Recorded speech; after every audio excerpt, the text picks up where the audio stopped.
I am Cheryl Wood, author of The Power to Sizzle, Transformational Power Thoughts for Creating the Life You Want. And I'm on Jerry Royce Live. You are listening to PositivePower21.org with Jerry Royce.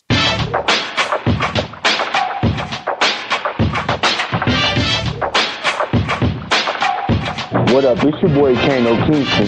Hi, this is Angel Sessions. Hey, this is Pat. Hi, I'm Teresa Powell. Hi, Jerry. This is Iowa Sandro Carter. Hi, this is Phil Powers. Hello, this is Teresa Barbie with Jerry Royce Live.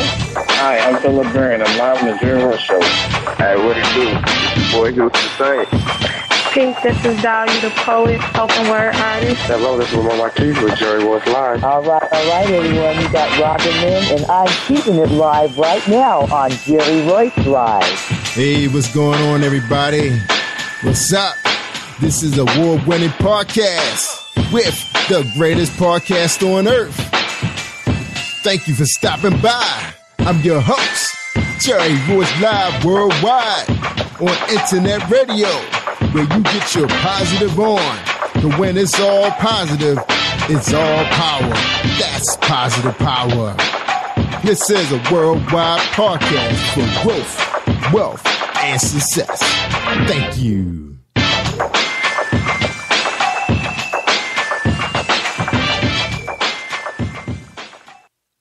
All right, tonight on the show, we have Cheryl Wood. All right, let me pull a bio up. All right, Cheryl is a very exciting woman. She's enthusiastic, engaging, and innovative. Cheryl Wood is a compelling thought leader and motivational speaker who possesses a deep-rooted passion for supporting the personal development and economic empowerment of women globally. Cheryl has impacted the lives of thousands of women through her life-changing principle of fearless living. She's an award-winning entrepreneur, speaker, author, and business coach who specializes in equipping women to stretch their thinking, expand their expectations, and play bigger. Her message of empowerment has been spotlighted on Fox News, News Channel 8, Radio 1, WPGC, WHUR, My Spirit DC, and Afro-American newspaper, and more. All right, so Cheryl's here to empower us today, guys, not just the women. Welcome to the show, Cheryl Wood. How you doing tonight? I'm doing absolutely fantastic. I'm energized. I'm enthusiastic. Thank you for having me. Thanks for having me. I appreciate it. You're welcome. Thanks for joining us. We're so happy to have you. And I think now, where do my people find you? Did we find you on Facebook or Twitter? I think you guys found me on Twitter. All right. We get some good ones off of Twitter. All right, to the team, Team 21.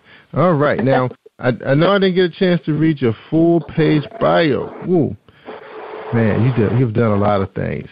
Now, tell us a little bit about yourself. You know, we got the time to talk. So tell us a little bit about yourself that's not written, well, what wasn't written in what I read. Okay. Well, I mean, I think the most important thing for your listeners to know is that, you know, all of us, I think, have a dream of something bigger that we can accomplish in our lives. But I think oftentimes as humans, we play small in life because we look at all the things that we're lacking instead of the things that we already possess.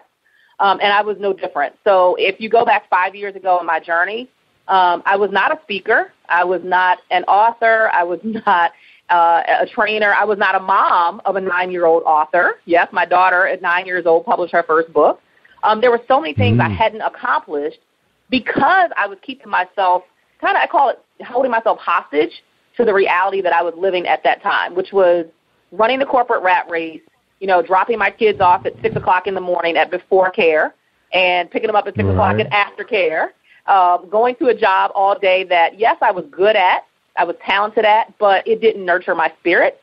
It didn't make me feel fulfilled, and it certainly didn't make me feel like I was creating any type of a legacy.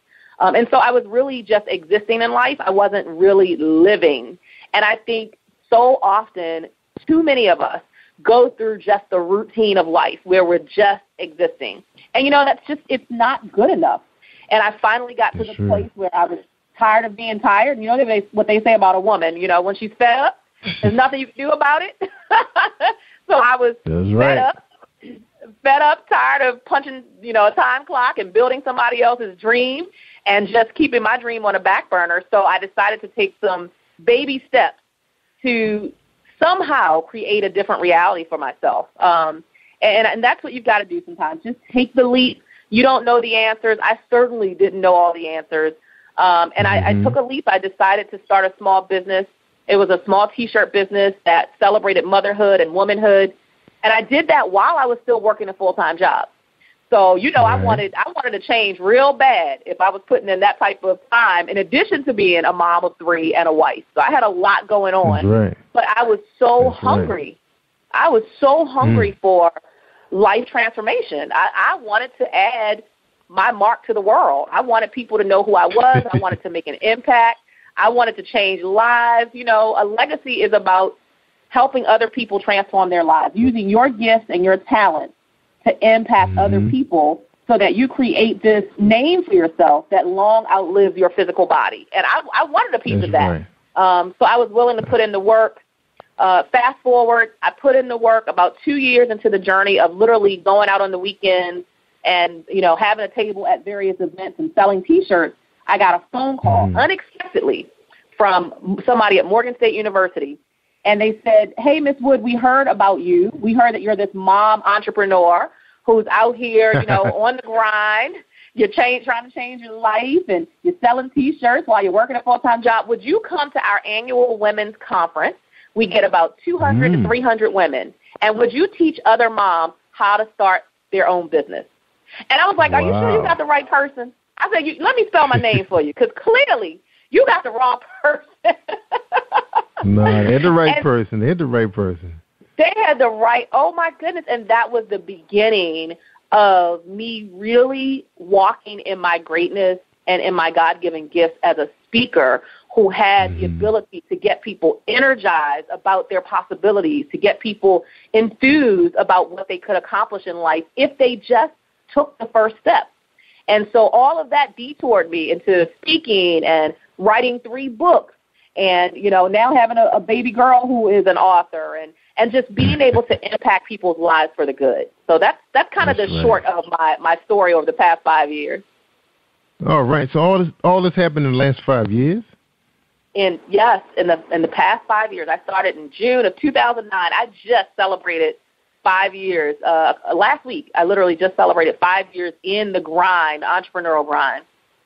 Wow, and that was fascinating story, because 2009 is pretty much when the economy was tanking like crazy, Yes, and that's the thing. It doesn't matter when you decide to jump, right? You're always going to be scared. I mean, my palms were sweating, my heart was racing. I was like, why am I out here selling T-shirts? I didn't know why I was doing what I was doing. I just knew that if you always do the same thing, you will always get the same thing. So I knew I had to do something different in my life if I really wanted to get different results. So I didn't know how it was going to manifest. I didn't know how long it was going to take. I didn't know who I was going to meet that was going to help open doors for me. I just didn't know any of that. But all I knew is that every time I was out in 100-degree weather trying to sell some T-shirts, I just kept telling myself, there's something more for you. You've got to be patient so that you can figure out what it is. And patience paid off. That's right. That's right. Wow. 5 years. And I love the website, the colors. You got the bling going on. Your hair is perfect. Makeup. Showing you down there. You're talking to an audience. Got that vibrant smile going on. Serious thought process happening. Fearless living. That's your principle of life-changing principles, being fearless. Now, you showed a lot of guts, a lot of courage coming out there, but that was a good that you started out with the baby stuff. Some people just want to drop everything and just, like, oh, how am I going to pay my bills? I haven't made $1 yet, Yes. Now, what was so special about the T-shirts that I know you had to really spend some time with the marketing of the T-shirts, just the whole concept. So how did you develop that, first of all? That's the first thing. Well, you know what? The funny thing about it, I had never done T-shirts before. I didn't know what the heck I was doing, Jerry. I mean, I was clueless. That's the honest truth. I was clueless. The only thing I knew about doing with the T-shirt business was that I wanted to connect it with something that I was very passionate about. I think passion will take you a long way. Yes, you need a business model, you need a business plan, but even without all that stuff, if you don't have passion, you're not going very far. People have to see that you're enthused about what you're doing, and they will be willing to help open doors for you. So it was my passion for celebrating all that moms do on a daily basis, even though we only get one day a year to really celebrate. I knew what I did every day, up at 4:30 in the morning, ironing clothes, getting the kids out the house, packing lunches. Then I got to pick them up in the evening. I'm tag teaming with my husband. All right, you going to do dinner or you going to do homework? Which one you going to do? I'm doing right? Like, I knew what my life was like as a mom, and I wanted to celebrate that, visually through something as simple as a T-shirt.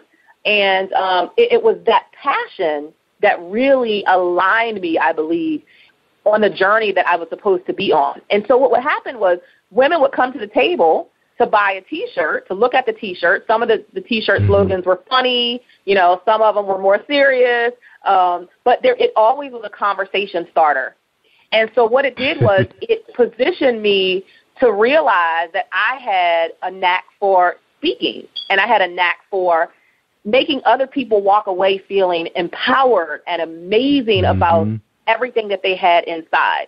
And so, yes, granted, a lot of work did go into organizing the T-shirts. I mean, I had to hire somebody to do the designs and choose the font and choose what color T-shirts I wanted. And I had to research, where can I get wholesale T-shirts so I don't spend, a fortune trying to get this thing up and running, even though I did still spend a small fortune. I had to get a website, a professional website done. And I had to have a photographer to photograph the T-shirts and set up an e-commerce site so people could purchase. I mean, it was a lot of work and time and energy and effort. But again, I was hungry. I was hungry for something different. So when you're hungry, what you going to do? You're going to get out there and make sure you eat. So I was hungry for something different. That's right. Yes, let's eat. Let's eat. That's right. Now, Cheryl, that's interesting. Now, you went the T-shirt route, because I heard that is one of the toughest business to get into. It's very competitive, and like you say, you're trying to find the best cost to make a decent product, and then you use e-commerce to market. So now you're talking about shipping the T-shirts probably from your location. Now, was out of all the business plans you looked at, was that the best model for you to go with first? No. I mean, look, when I give it to you, I'm going to give it to you real. No, I did not do it the best way. I didn't do it the smartest way. I was uninformed. I was really clueless. And I learned a lot. But that's the thing. I think that oftentimes we can fail our way to success. Now, if you're able to connect with someone who can give you tips and give you wisdom and help you with nuggets of, look, don't do it this way, do it that way, I think that's powerful. And I think that's why as business owners, we need coaches in our lives who can say, don't take the long route. Look, I can show you an easier way. But that, of course, also is an investment. But it's an investment in ourselves. And initially when I started, I didn't have the funds to make that investment that I needed to in hiring a coach. So I did everything just wet behind the ear, clueless. And so I did a lot of things the long way. But you know what? It taught me stamina. It taught me persistence. It taught me perseverance. It taught me conviction about getting what I wanted, even when sometimes I did it the long route. So really, technically, I should have had some type of system with a company where they would produce the shirts on an as-needed basis and ship them directly to the people. But I did it wrong. I did it the opposite way. I had hundreds of shirts in my basement from every size, from an extra small to a 4XL, and I'm talking in 12 different slogans. So you can imagine what my basement looked like. It was crazy. It was and then I would have to drag all of that stuff to these events, and so I mean, I put in a lot of hard work.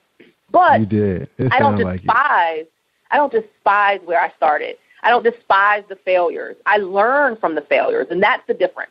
Some people, they fail, they fall flat on their face, and they're like, oh, I give up. I knew this wasn't going to work. No, I was like, okay, I'm going to find a way to make it work, and that's what I did.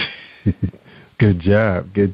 Now, do you talk about this process that you went through with young ladies who's thinking about going into business, and they start shooting off ideas, and you're like, I tried that, I did that, I done that. What's coming at you when you're out speaking to some of these young people about business? Yeah, I mean, I do get invited to speak to youth groups and youth organizations and women's organizations. That's really the crux of what I do is, young girls and women. In fact, just last year in August of 2013, I hosted a massive empowerment event for girls and women. I rented the Showplace Arena. Okay, let me let that sink in. I rented the Showplace Arena, which is a massive stadium in Prince George's County, so that I could have a platform to share with girls and women some of the failures that I've had, some of the mistakes, because I believe when you're transparent about those things, people are able to connect with you on a deeper level. If I get on the stage and I talk about all the success that I've had, I've done this and I've done that and I got this and I got. How do you connect with that if you're in a space where you're struggling right now? If you're in a space where you're trying to figure out the answers. So I did that, and we actually had over 2,000 people who came out into the stadium, and that was one of the biggest platforms I've been able to use to share with young girls. Look, I can show you an easier way. Take it while it's free, because it's not always free, Jerry. Oh, that was free? That was free? That was completely free. I did that out of my pocket. That was completely free, because I believe that as you're rising in your journey, you've also got to turn around and give back. And so that was just one of the examples of how I give back to our community, because, a lot of our young girls are very misled and misguided now, and any small part that I can do to help point them in a different direction and say you have options other than dancing on a pole or dancing in a video, I want to show them that. And hey, I have a daughter. She's 10, and I want to show her the options that she has in life, to use her brain, to use her intellect and her creativity to really move forward in her life and dream big and do big things. That's right. Now you mentioned you were married. You're married. Your husband was very supportive of this idea to go into entrepreneurship in the beginning? My husband thought I had lost my mind when I told him, when I said, babe, I want to leave my full-time job, my six-figure full-time job, and I want to go sell T-shirts. And then when I told him I wanted to go speak, he was like, oh, really? Oh, that's what you want to do. You want to go talk. People going to pay you to talk. That's what it was coming down to, right? Yes, he thought I had lost my mind. So and it was a struggle initially, to be quite honest, because oftentimes when you're pursuing a dream, I mean, shoot, you figure you're scared yourself. So the person that you're with, your mate, your partner, if you can barely see the vision, it's going to be even harder for them to see the vision. So he's like, I don't know what this is about, right? And he didn't marry me as an entrepreneur. He married me as, a young lady who had a full-time job with, a paycheck, direct deposit, and benefits. Yeah, and here I go saying I want to pursue entrepreneurship, which doesn't have any guarantees. You work harder than you ever work in corporate America, and you don't know what you're going to get. You don't go to your bank account every 2 weeks and know that money is going to be there deposited. You got to work for every dime that you get. So needless to say, the first couple years, it was rough, but now he is on board. He's one of my biggest supporters, and I love him for it. That's right. And, Cheryl, it's funny you mentioned about, working for an employer now. I mean, it's getting pretty tough out there working. I mean, people are retiring, and they're not replacing people, so you have one person doing 3 people's jobs. You bring and telework is nothing but just more you bringing the work home and not getting paid for it. So it's like it's getting tough to work for somebody and see that same check that you were making, a few years ago when you were just doing one person's job. So I don't know. I think people are leaning towards looking at entrepreneurship now, listening to people like you stand up on a platform, doing what you're doing. I think you're encouraging people to look at that a little bit closer. Just like some of these girls out here now selling these books, they're writing what they know about, and they're hustling hard. So what you have to say about that? You know what? I think that a lot of people are looking at it more and they're considering it more. But let me say this. Yeah. I think a lot of times, when you're looking at somebody else's journey, it looks sexy. So when I look at other entrepreneurs, It looks sexy to me not to have to go to punch a time clock every day. It looks sexy that, she's a speaker who gets to stand on the stage in front of all these audiences and they're giving her a standing ovation and she gets to travel all over the world. All that looks sexy until I start doing it. And then I realized the hard work, the dedication, the persistence, the staying up, when everybody else is asleep, you still up creating content, creating audios and writing books. Mm-hmm. While other people watching Basketball Wives, I'm writing another chapter to another book so I can have products to sell. So you ain't missing sacrifices, nothing. Right? Right. And I think people don't. You're right. A lot of times they see the perception of what entrepreneurship is, but they don't get the real behind the scenes. And so I want entrepreneurs, us as entrepreneurs, to start telling the truth. Look, I'm going to tell you, it is hard. It is the hardest thing you will ever embark upon. There are going to be times where you rolling in the dough, and there are going to be times where you broke, busted, and disgusted. And you have to be able to keep moving through each of those seasons in your journey. And I want more of us entrepreneurs to tell the truth about what it's really like, what the journey is really, and the hustle and the grind is really like. But, I think they did a pretty good job on some of them shows, like behind the scenes, like with some of those rappers, like Lil Wayne, those guys, they show how they up all night. They talk about how Prince and all of them, they're in the studio all night grinding, trying to find that right track, the right hook. And I think that's the only side of entrepreneurship that I saw myself with those smaller labels, that you could see the outcome. Because of course they, with MTV Cribs and BET would show how those guys are living, but they putting it in. They out there in those concerts, they living off of bus. They're not flying in chartered planes. They living off of buses. So I think people do know, because I remember talking to Earl G. Graves about Obed Morgan. He was speaking, and he was doing a book sign. I remember him saying, it better be your passion, because there's going to be some times where everybody else is going to get paid and you're not. So, and you're going to be up all night. Like you said, I remember when Mike Tyson had those big fights and everybody's going over to a friend. I'm home helping my brother lay out our newspaper, because that's how we started out. We started out with an underground newspaper, and we started getting ads, so that we have to come out with the paper when we said. We can't just put it out when we felt like it anymore. We have people paying.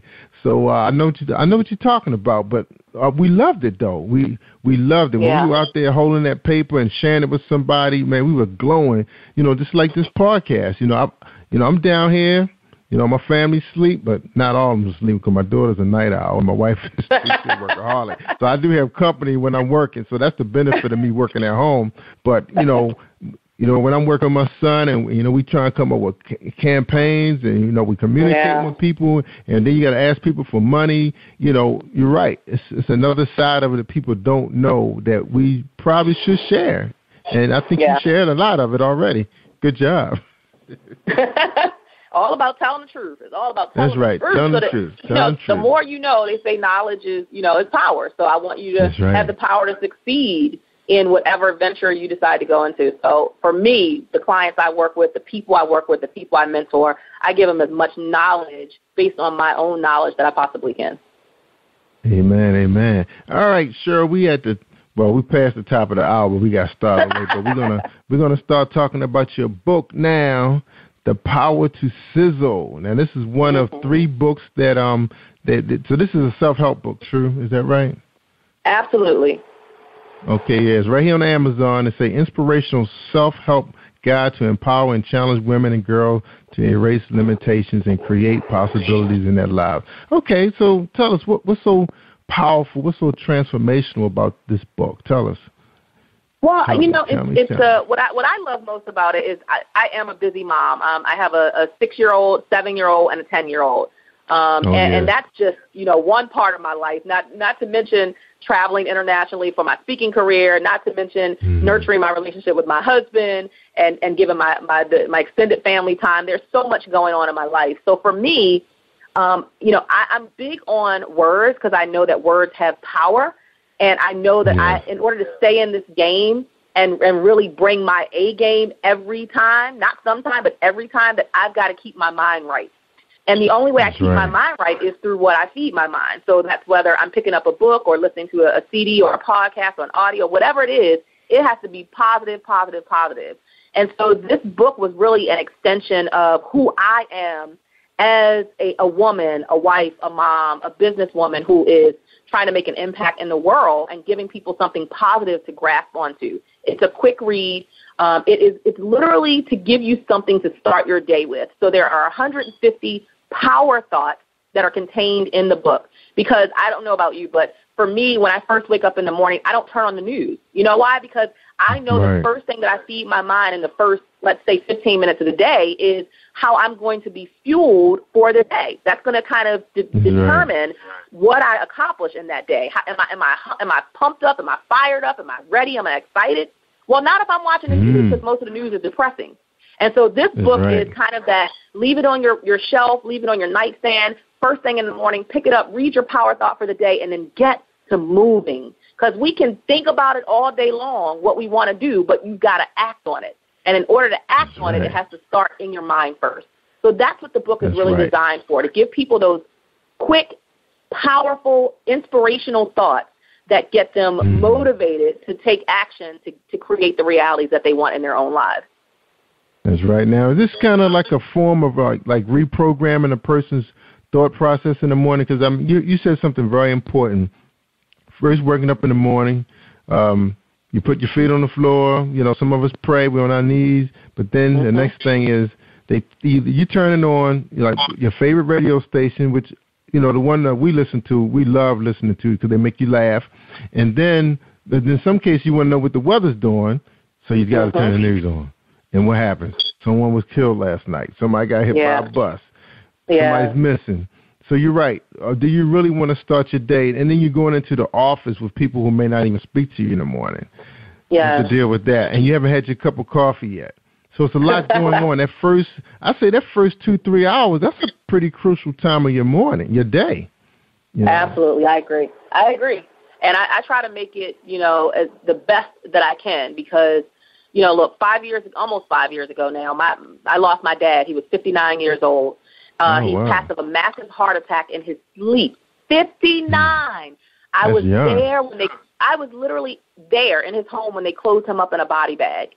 And I will never forget thinking to myself, wow, I wonder what things he did or didn't accomplish that he really wanted to accomplish. Right? So I don't have time to play games. I don't have time to waste time. My motto for 2014 is playtime is over. That means don't waste another second creating excuses about what you want to do. But no, you got to get off of those butts, and you've got to make sure that every day you're making it as powerful and as impactful as you possibly can, so that you never, ever have apologies or have regrets. And that if you did, for some reason, if you did lay your head on your pillow that night and you didn't wake up the next day, there would be no regrets at all. And that's how I live my life, Jerry, every single day. I say I've got to make today powerful. I've got to make today count, because I don't know for sure that my tomorrow is coming. And I think if more of us really live in the moment and live that way, we would have a different world.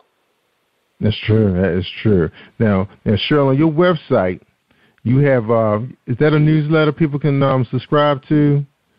Your free business? Absolutely.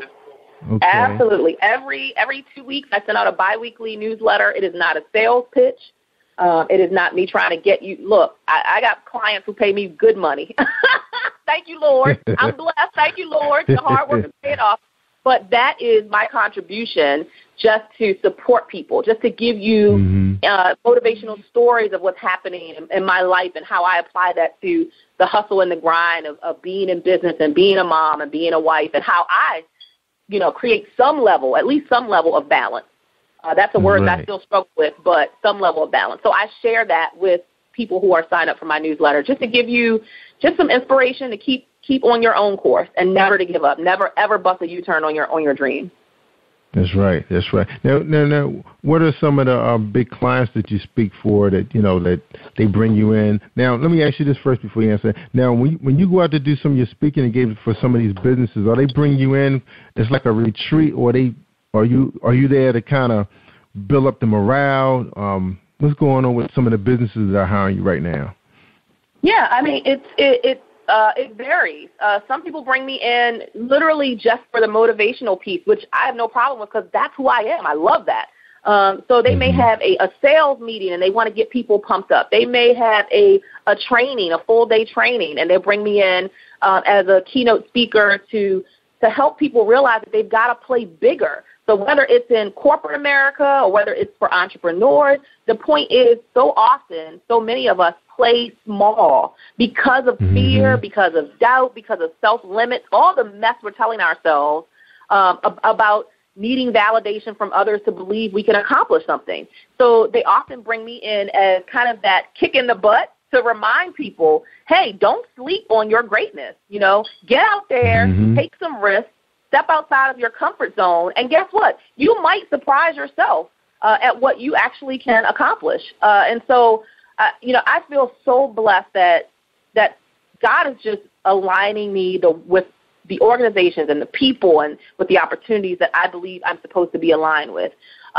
Just recently, I think 2 weeks ago now, I spoke for Verizon. That was huge for me. That was a huge milestone to be hired as a keynote speaker for their women's empowerment session. Not only did they have the room packed out in Silver Spring, but the event was actually broadcast over a virtual platform. So there were women who were tuned in from London and India and all across the world. I mean, that was huge. I've spoken for the Small Business Administration. I've spoken for the USDA. I've spoken for, eWomen Network, Morgan State University, Alabama State University, Keller. I mean, the list goes on, and sometimes I have to pinch myself.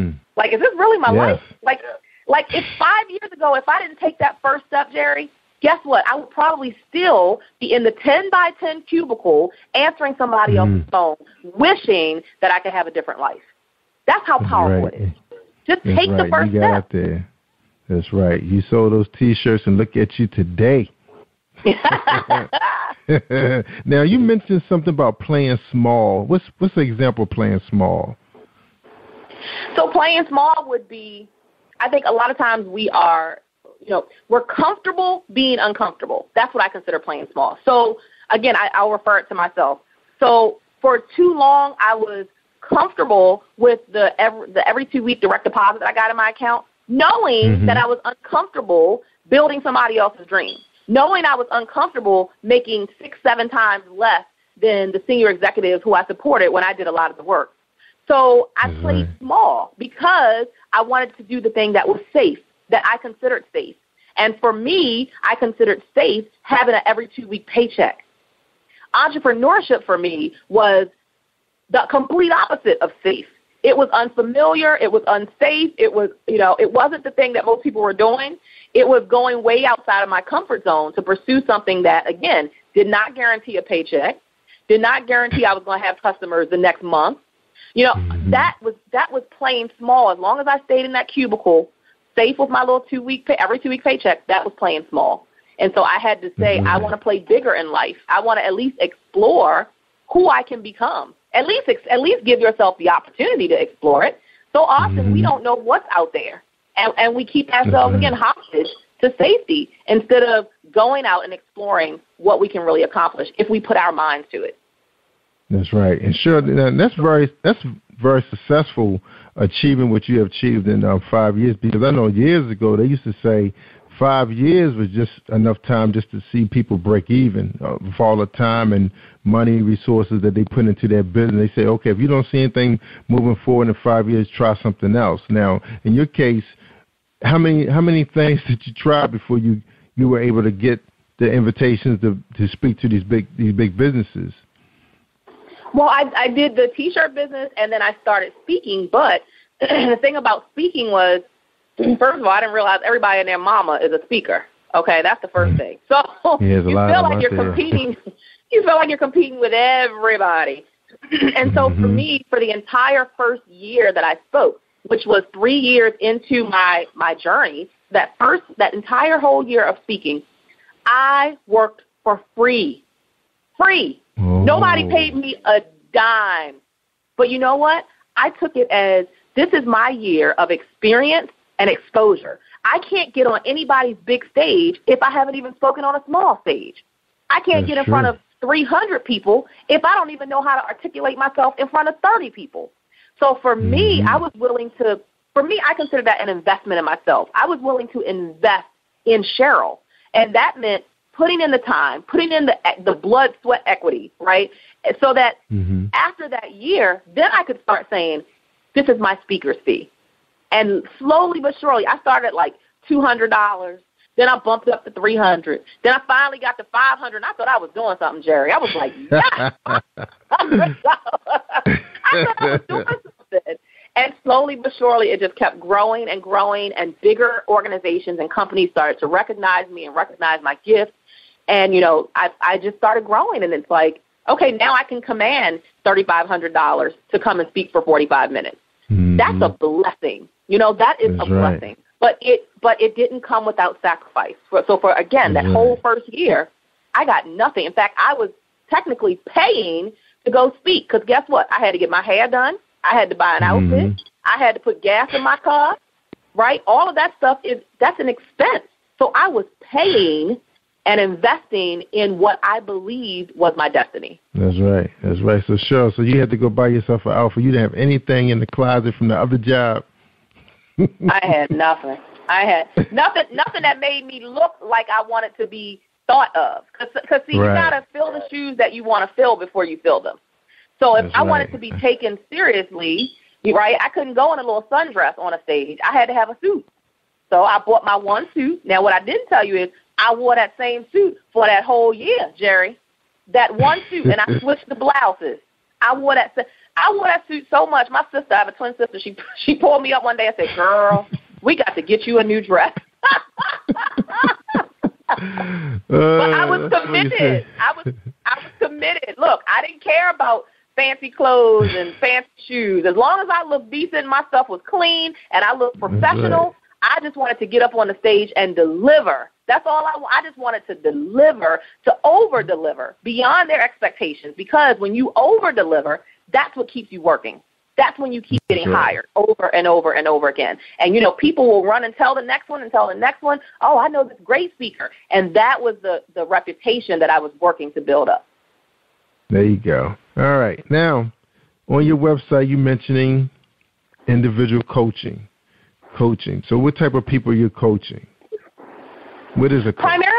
Primarily I coach women entrepreneurs, so either aspiring, emerging, or new entrepreneurs who are in like that first 5-year window, because I know how challenging it is. I know how difficult it is. I know a lot of times we make unwise choices. And so what I do is I help, again, cut the learning curve for women entrepreneurs who say, I want to be in this game, but I don't want to take the long road you took, Cheryl. You know, I want you to show me the shortcuts.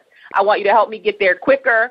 And so I work with those women to help them gain clarity, to help them learn how to articulate who they are and who they serve, to help them to realize the value that they bring to the table and be willing to charge for the value that they bring, which took me a really long time to do, and then to be able to really continue to monetize it where they're building, you know, not a hobby, because so many women say they're in business, but really they have a hobby because they ain't making no money. So I want to teach women how to monetize their message so that you're building a successful and sustainable business that is you can either turn over to your kids, or you can have an exit plan and sell that business and make millions. But I want you to have a plan, and I want you to be able to monetize it so that there's value there. That's right. Now, they say a lot of great leaders do have coaches. Do you recommend, the average Joe to have a coach, and who should this be? You know, should it be a professional coach, or should it be somebody who's somewhat successful?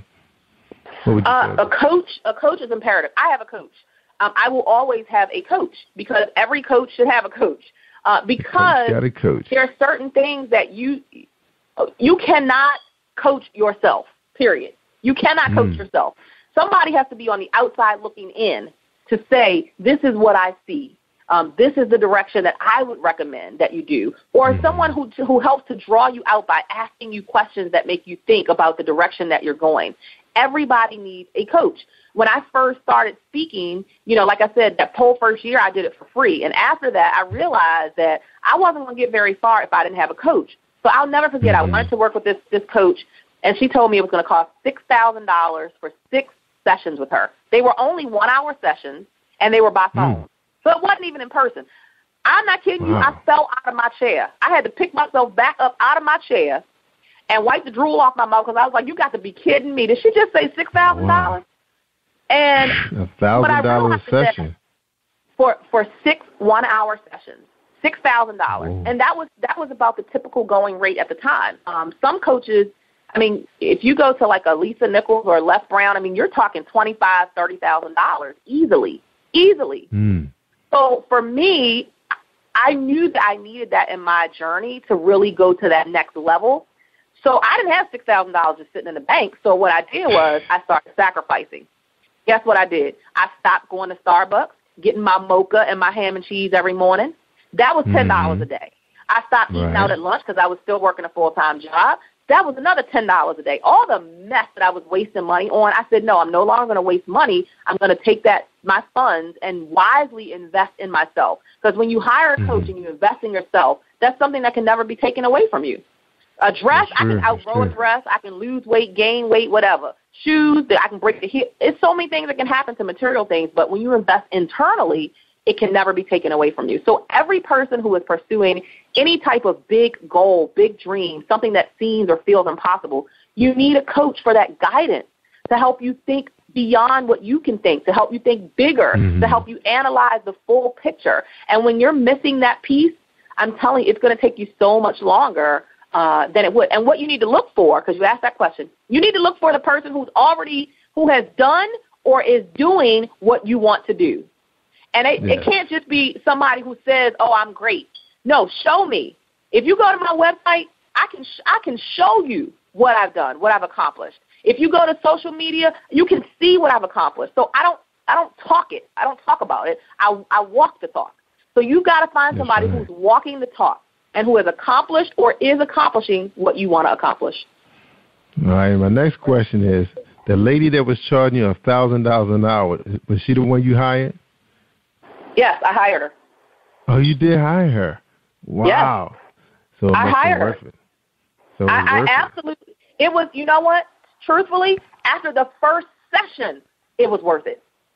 After one session, it was worth it. Her knowledge was way, way deeper than mine. I mean, she had already been in the game for years before me. So she could tell me, this is how you need to articulate yourself when you're on the stage. This is where you need to place your soft pitch when you're offering a sale from the stage. This is the questions that you need to ask. I mean, she was on point because she was doing it already. When somebody's been in the game and been doing it, they can cut that learning curve. And I attest that to why I've been able to have such rapid growth. Partially, a big part of it has been hiring a coach who already had the expertise that I needed to help me go to the next level. Wow. So she said something in her sales pitch, besides that I cost $1,000 per session, that made you go out there to get that money. Oh, yeah. What did she say? So what did she say, Cheryl?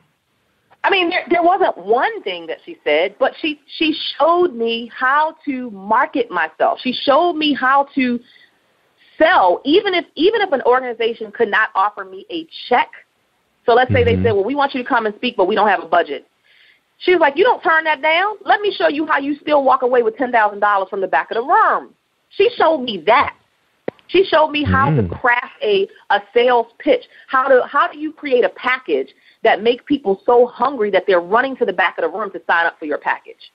How should you price them? I mean, we literally had these in-depth conversations, and for me, it was tough because I still didn't have the confidence in the fact that I wasn't expert yet. Right. And that was a big piece. Again, that goes back to mindset. So I didn't understand, well, who would pay me $5,000, $6,000 to come speak for? I don't understand. Why would they pay me that? I was still in that mindset. So she helped me with that. She helped me to get over that type of scarcity mindset, that maybe there wasn't enough for me, or that maybe I wasn't the one, or nobody would pay me this amount. She helped to hold me accountable. Every time we had a session, it was like, okay, let's go down to homework assignment. Did you do this, and that? And she held me to the fire for accomplishing what I said I wanted to do. It wasn't just talking about it. I had to actually do the homework. And so I took that model, and now that's what I apply to my clients. So now I have coaching clients who come into my coaching business, and they come with the same issues that I had when I needed a coach. And so it makes me, I feel like it positions me as the perfect coach for someone who is going through what I went through, because I can empathize, because I can help guide them based on me having gone through the same struggle that they're going through currently. That's right. Most of it, that is fear. So is that that's the biggest obstacle, is fear? You know, they have everything in place. They just have to go out there and ask for the business, but they're afraid of the word no. Yes. Like, it's just a word. It's just a word. I tell my clients, no means next opportunity. That means I'm going to ask the next person, and I'm going to keep on asking until somebody says yes. I always say they just couldn't afford me at the time. Move on. That's next. right. That's right. That's right. Wow. Absolutely. Wow. Good for you, Cheryl. Good for you. Wow. Now, people should be lining up now, you know, to get your services, right? Now, you mentioned on your website a radio show. Are you producing a radio show? I do. I host a radio show called Playtime is Over Radio, and it's a free mobile global radio show. So you can actually watch the radio show. If you go to, there's a link, listenvisionlive.com, and I'm on every Tuesday from 2 to 3 p.m. Eastern Time. But the show airs in over 135 countries. So I just started doing the show in April, and we've already had, we have over 5,000 viewers. We've reached Mexico, South Africa, Croatia, Poland. I mean, the list goes on and on and on of countries that we've reached. Again, with just an empowering message to get out there and go for it and nurture your possibilities in life. Don't let fear, don't let negative self-belief hold you back from what could be out there waiting for you. So you say you come on at 3 p.m.? 2 p.m. to 3 p.m., 2 to 3, 2 p.m. every Tuesday. Okay, on Tuesday. Okay, and that's on, I think that runs on YouTube also, right? Don't they launch a record? Yeah, every week I download the shows onto my YouTube channel. So if you go to youtube.com /Cheryl Empowers, you will you'll see all the episodes that we download from the station. All right, I'm so excited. I'm going to be a fan, Cheryl. I can't wait to watch it. I've been looking for another Oprah. I love it. You know, let me tell you something about my thing with Oprah. Sometimes I just wonder when Oprah just going to sit there on the couch and just give us, you know, her nuggets of wisdom. You know, most of the time she spends a lot of her time interviewing people. You know, we're getting their success story. But when we're going to get her to sit, you know, like, you ever watch Marie Folio, Marie TV? She's pretty good. She's a product of Oprah's empire, and she has a what's her name? What's the name? Marie? Marie Folio. Yeah, yes I do. Yeah. I know exactly who you're talking about. Yeah, Marie TV. Pretty much, she inspired me to really, really launch this thing the way I was capable of launching it.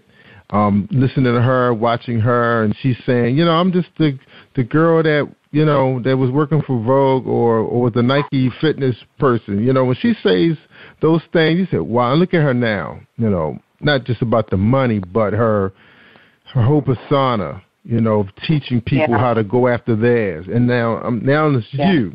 I was looking for another person to come along, Cheryl, to feed me some nuggets, you know, because sometimes, you know. I'm sorry, I didn't mean to cut you off. I'm sorry. Oh, and I was saying sometimes, you know, when you out there and you have a small team that's looking at you to make all the decisions, sometimes you have to find somebody out there that you can get motivation from, and sometimes you run out of those people. You know, I'm glad you came along because I see you as that person, and I'm glad I asked you that question. So that means we can get some of the Cheryl and Empower Me tips for free, huh? Yeah, there you go. You gotta soak up all you can for free. That's right. Look, you have to. You know. I want to share this. I got to share this because I love the comment that you just made about, Marie and her background. What I always share very authentically with people is this. I am a product of the project of Baltimore City. Mm-hmm. I grew up in Lafayette Projects in Baltimore City. I'm talking drug-infested. I'm talking crime, violence. I saw that stuff every day. My mom was a hard-working, single mom. My dad was, bless his soul, rest in peace, but he was an alcoholic who, when he was around, made our lives hell. And here's the kicker. I never went to college. I didn't go to college. I went straight out of high school into the workforce so I could help my mama, the single mama, pay bills. So when you want to look at people and you want to look at yourself and say, well, why can't I? No, why can't you? You can. You can look at my example, Marie's example, so many examples of people who have come from practically nothing, but who have developed the willpower and the mindset that my environment does not determine who I become.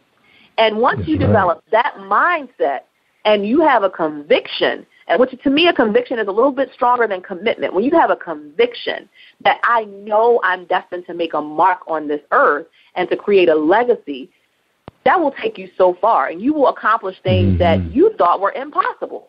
And that's the truth of it. That's right. Wow, that was powerful words. Powerful words. And it's funny because I know that area. Ooh, that was rough stuff, right? Yeah, because I was from Ashburton, and, we used to travel there during the daytime. Nighttime, the players were out. That's right. The players were out of there. We were gone. Yeah. We got our little Toyotas, and we were gone. Yeah, know that area. And you have done very well for yourself. So tell us a little bit about your husband's background. I know he's the one that's motivating you, and you're a big fan now. What is he a product of? You know what? He's down here in the Prince George's County area, but I think he's more from I want to say Kentland. I mean, I didn't meet him until I was in my almost 30, so I don't know his whole upbringing. We haven't known each other since we were little, but I know that he came from some rough territory itself. I mean, some of the things that he told me he saw, I'm like, woo, you got me beat, and I was in Lafayette Projects. So we both have come from, if you want to say it, nothing. I mean, we came from, really tough backgrounds where, we didn't have it easy. We didn't always know what dinner we were going to have dinner, but Mama always whipped something up.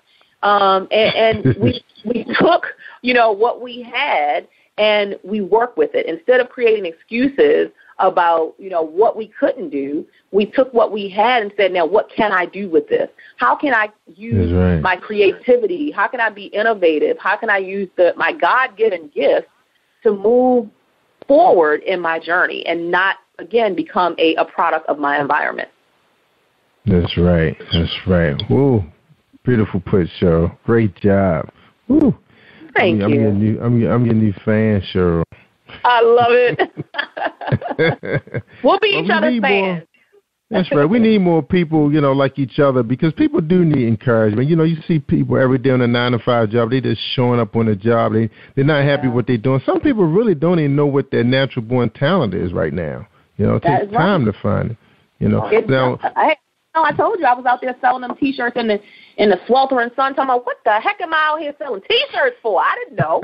I had no idea. A lot of times I was angry out there selling them T-shirts, but I knew I had to do something different, and I knew if I did it consistently. That's the thing. If you do it consistently and you don't give up midway into the journey, because a lot of times we're like right on the cusp of something great or right on the cusp of a blessing, and we throw in the towel, and something great was about to come right around the corner. So you got to be in it for the long haul. I'm going to do this until when? Until what I want happens. That's right. And, that's exactly what, that was the advice that I remember Earl Graves saying on 2 occasions when I heard him speak at Morgan State. He said, you pretty much just got to hang in there. Like you said, there are going to be some times that everybody on your staff get paid, but you have to keep the lights on. You got to keep the vendors happy, and it may be $1 left, and you have to put that in the kitty. But you have to keep pushing forward. You believe in what you're doing, and it feels right, that's the thing about it, when it feels right, you know, and you know it, you knew it was something about that T-shirt was just a stepping stone to where you are today. That's all that was. Yeah. You know? And you know what? And you know, Jerry, another thing is to really go to the places where people celebrate your gifts and celebrate your grind and your hustle. Don't go to the places where people are like, yeah, you know, I know you're tired. Go ahead, just, you know, take a break. No, you got to be around those other hungry people who are saying, I know you ain't getting ready to lay down. I know you got a couple chapters of that book you got to write. Right? You got to be around those people who have a similar mindset and a similar drive and passion like you do. Why do lawyers hang with lawyers and doctors hang with doctors? Because they're of the same mindset, because they talk the same talk. So even with entrepreneurship, you got to be in the room with people who talk the same talk, who are about getting out there and making things happen. Even when, you know, it looks like nothing is there to happen, you get out and you find a way to make something happen. You got to be around those people, and people who celebrate who you are. Not people who just tolerate being around you, but celebrate you. And sometimes, especially when you're first starting out, you got to be in a space of people who sometimes see more greatness in you than you see in yourself. There were a lot of people who saw a speaking ability in me before I ever acknowledged it. They were like, you have something. You got a gift, and you can't let this thing go. And I thank those people. It's a few. It's only like a hand. I can count them on one hand, but that's okay. Yes. That's right. Help fuel me and keep me energized when things weren't going right. When you know, early on in the entrepreneurial journey, you know, I got the Pepco man out front talking about, oh, we about to turn your lights off, and I'm begging, can I get another couple days? And then as soon as he leaves, I get a phone call, and somebody says, hey, we got a speaking gig for you, and it's going to pay you $1,000. You know, but it's the people who helped keep me on that grind when I didn't know what the answers were, when I was looking at really horrible, destitute situations that I didn't know how I was going to get out of. And those people, that community, helped me to stay strong and say, don't give up. You've got to have that. You need that community. That's right, you do. Now, Cheryl, now you have the same similar background as Les Brown. Have you been compared to be like the female Les Brown of the motivational speaking world? Well, you got that smile like his too. Anybody who wants to call me female Les Brown, I will take it. Because I'm looking at your picture, right, and you hold that mic and got that smile, and you look just like he has. He has his eyes squinch, and you know he's about to say something brilliant to somebody that blow their mind. That's the way you look with that picture. With that, I think you got on an orange leather jacket. That was at the Sizzle event. That was at the event I hosted at the Showplace Arena last year. I was so fired up about that event and the opportunity. And the funny part about it, Jerry, Les Brown is the reason I hosted that event. You know why? Because prior to that, every time I would go and speak somewhere, I would always say, you know, you got to have a big dream in life. And my big dream is to share the speaker stage with, you know, the greats like Les Brown. I mean, I said that in every speech I gave. And then finally one day I realized I got to stop saying that, because what that's doing is it's putting me in a holding pattern. And that means if Les Brown never calls me to share the stage with him, I never get to live my big dream.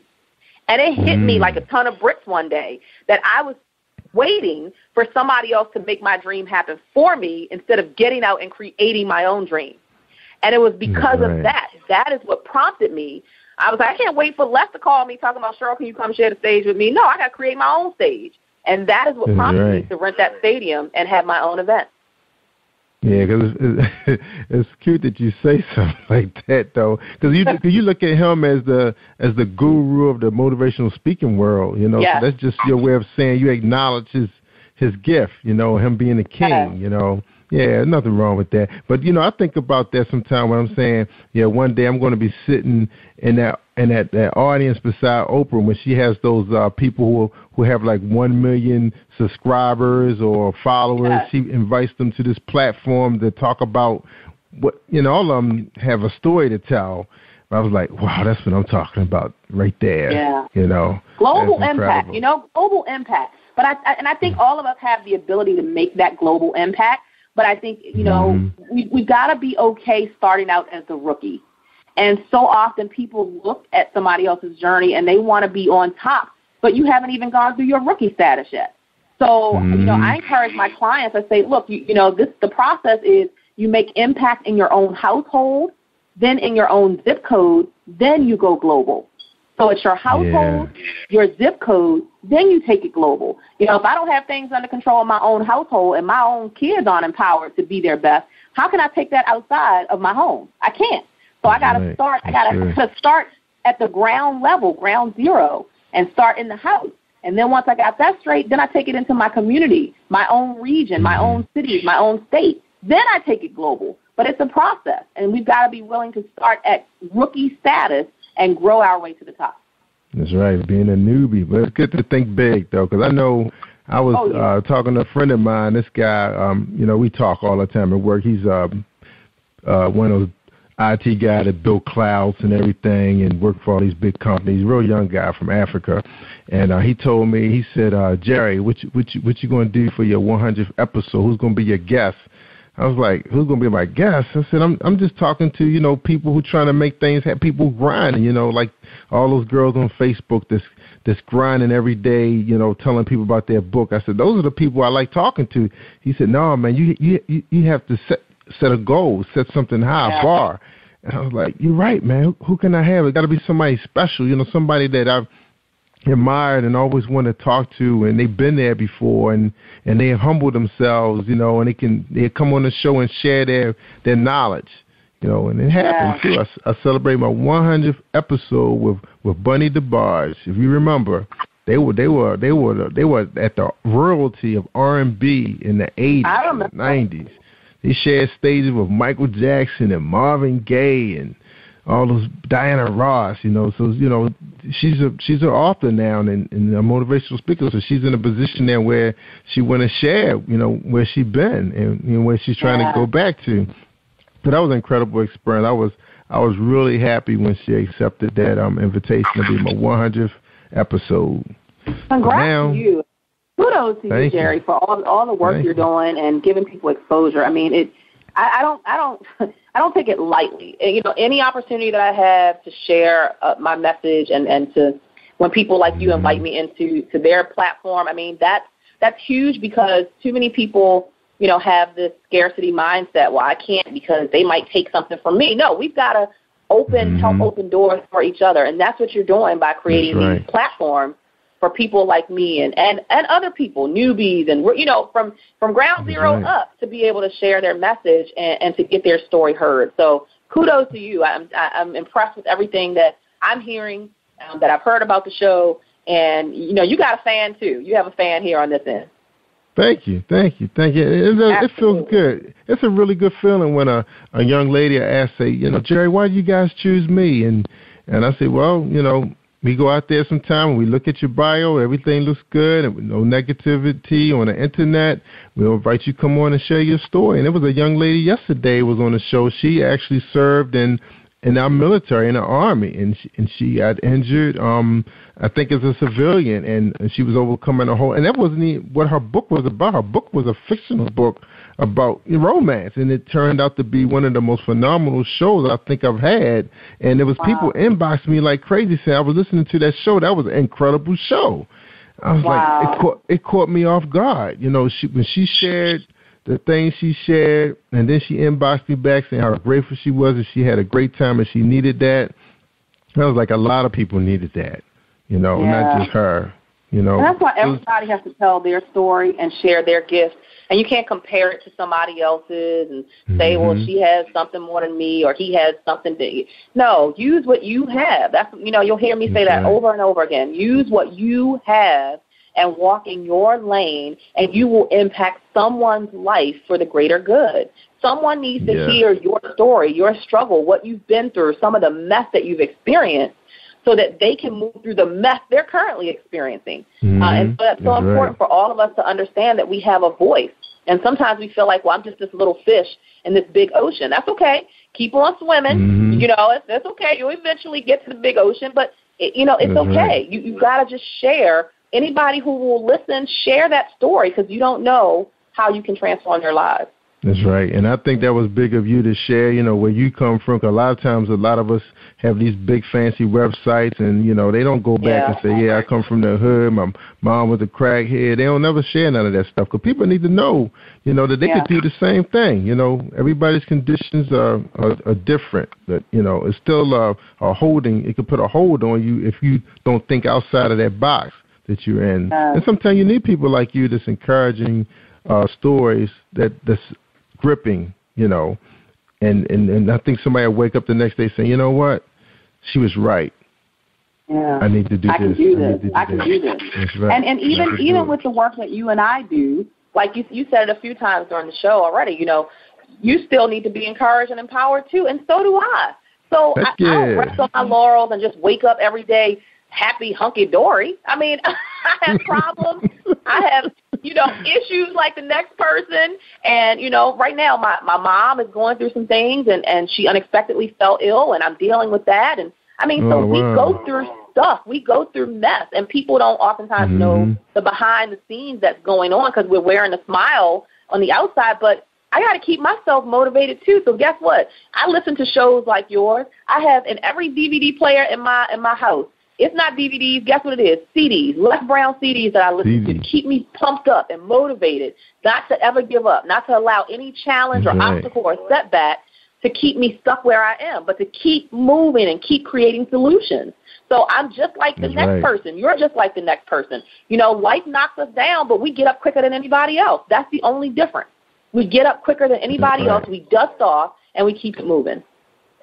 That's right. I got to keep it moving. Because, Les has, man, I remember one time you could not find any of his material on YouTube for free. And then suddenly he came back, talking about, he was fighting cancer and everything. And now you can find a whole bunch of his material out there. And he's out there. It looks like he's a lot stronger than he was, during this treatment time.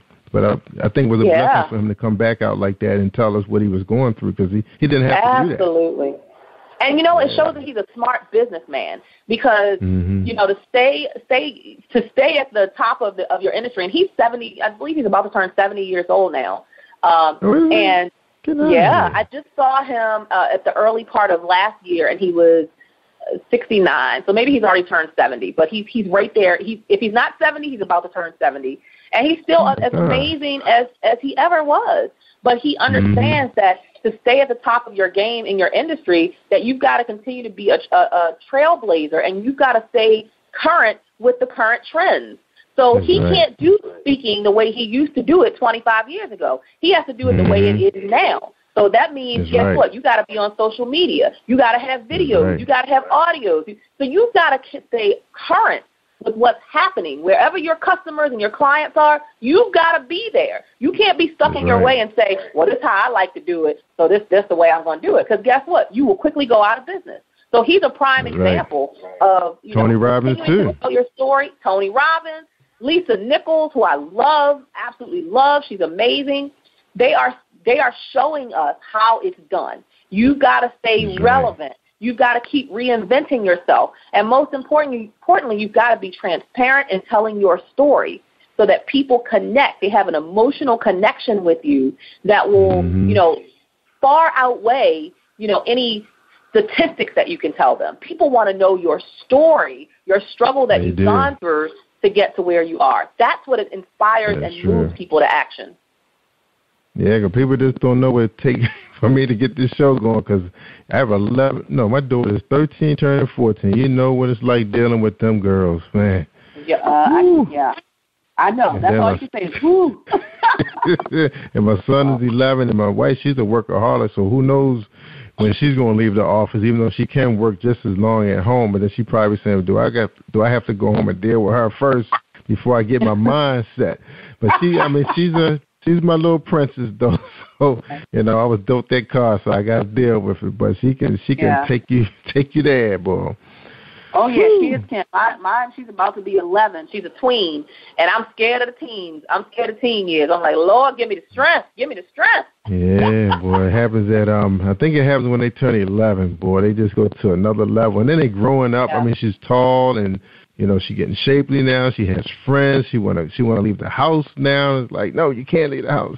You know, it's like you can't do that. You know, so you know, as a dad, you know, you learn. Because I have a 30-year-old son that that helps me, and then I have an 11-year-old son, and those guys are so calm. You know, their demeanor. I just love them to death.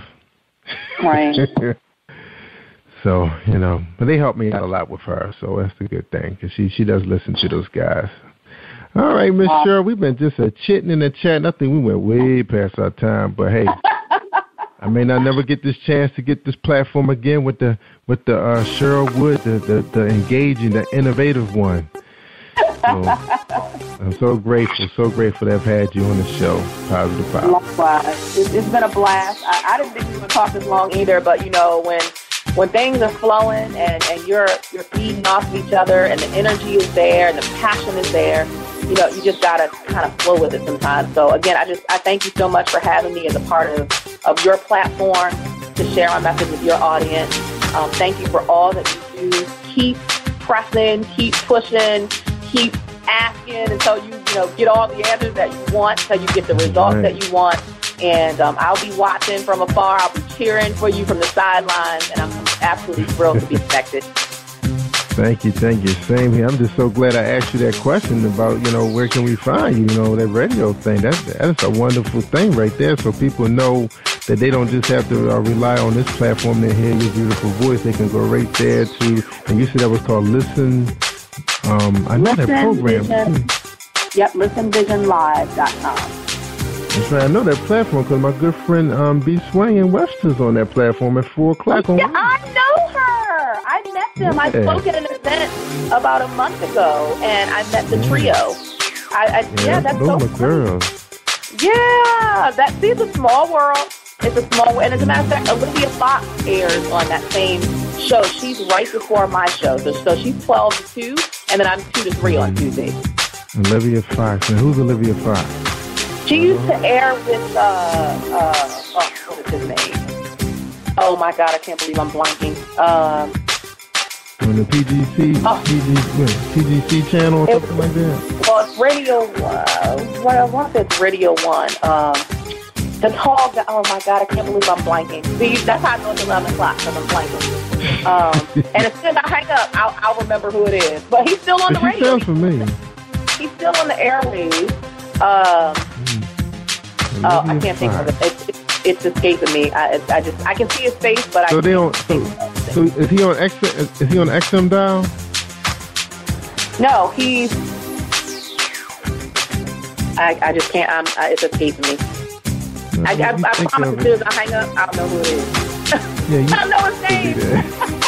But she used to air. She used to be on with and see, because I'm so busy writing books and out motivating people. I have time to listen to radio, so I don't know any of the stations anymore. But she used to be on with him, and then they kind of, you know how radio stations do. I know. I cannot believe I can't think of his name.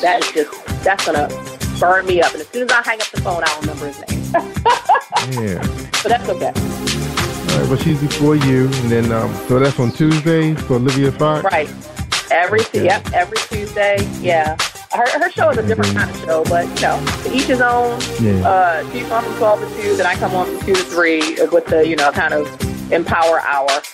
Always something positive. We're always interviewing people who are living by the motto, playtime is over. And just all things positive. That's it. All things, no negativity, no drama, just positive. Well, we definitely encouraging our people to check out this show. So we definitely, so I'll have your book out there promoting your book, and hey, let's get paid. I love it. Let's make money. This is a business, not a hobby, right? That's right. Let's work. And I tell people all the time that podcast is not a job; it's a religion. Because we rely on the internet gods to keep this thing going. But look, Cheryl, I know you're ready to turn in because you got stuff you got to do. I'm ready to launch this replay so the world can hear you. And again, we appreciate you being on Jerry Royce Live at PositivePower21.org. I love it. Thank you so much. Have a good night. You're welcome. Thank you, everybody, for tuning in. Thank you for tuning in to the Positive Power 21 Network. Team 21 would like to thank you all for tuning in, and please spread the word and tell a friend. This is Jerry Royce at Positive Power 21, where we get our positive on.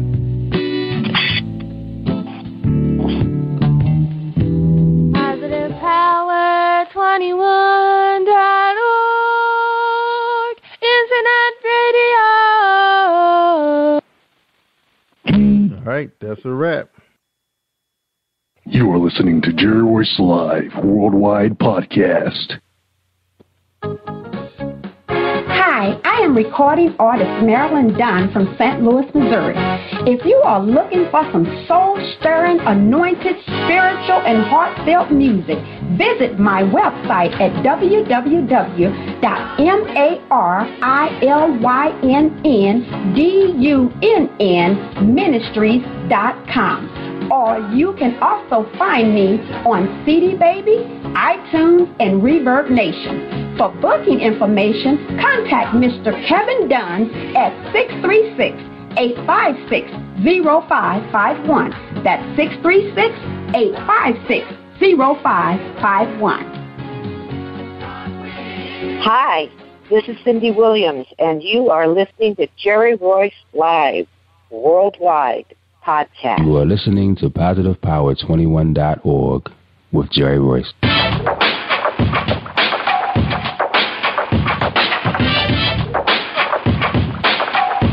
What up? It's your boy Kano Kingston. Hi, this is Angel Sessions. Hey, this is Scott. Hi, I'm Teresa Powell. Hi, Jerry. This is Ira Sandro Carter. Hi, this is Phil Powers. Hello, this is Teresa Bobby with Jerry Royce Live. Hi, I'm Philip Byrne. I'm live on the Jerry Royce Show. Hey, what it do? It's your boy Houston Saint. Peace, this is Dahlia the Poet, spoken word artist. Hello, this is Lamar Marquise with Jerry Royce Live. All right, everyone. You got Robin Lynn, and I'm keeping it live right now on Jerry Royce Live. Hey, what's going on, everybody? What's up? This is a award-winning podcast with the greatest podcast on earth. Thank you for stopping by. I'm your host, Jerry Royce Live Worldwide on Internet Radio, where you get your positive on. So when it's all positive, it's all power.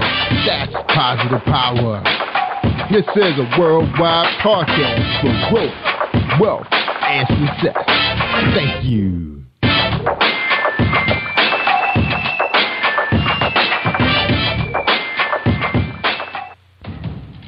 Think you know how drugs get in those little brown bottles? Think again. Set in the green hills of western New Jersey, inside the gilded halls of power of a U.S. pharmaceutical company where decisions are worth billions of dollars and human lives worth less. Nicholas Harding, a young executive at Marshall Pharmaceutical, finds his career, family, and life in jeopardy. The Farmhouse, a suspense thriller novel by Bill Powers, published by Donna Inc. Publications, available at Amazon.com or DonnaInc.org. Go to Bill's webpage at www.author.BillPowers.com. Are you looking for the next great read?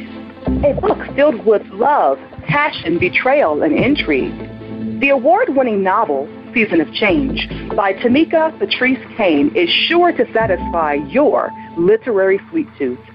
Check out this must-read book reviewers are calling uplifting and emotional, and exceptionally great read, deeply intense and thought-provoking. Order your copy today, available in paperback and ebook on Amazon.com or at www.tamikapatrice.com.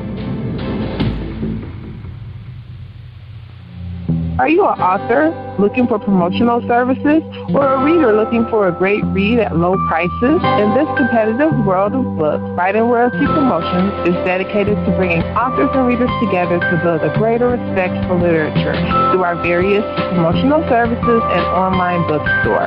So head over to WritingRoyaltyPromotions.com and check us out.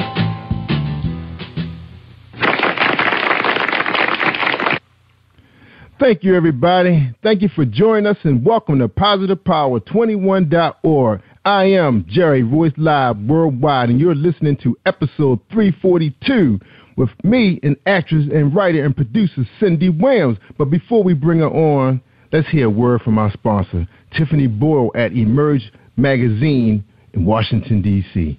Hey, this is Tiffany Boyle, CEO and Editor-in-Chief of Emerge Magazine, the new voice of business.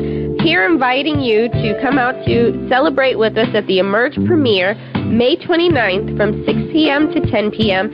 at the City Club of Washington, D.C., located at 555 13th Street Northwest, Columbia Square. Again, that's May 29th in Washington, D.C. For more information, visit www.emergepremiere.com.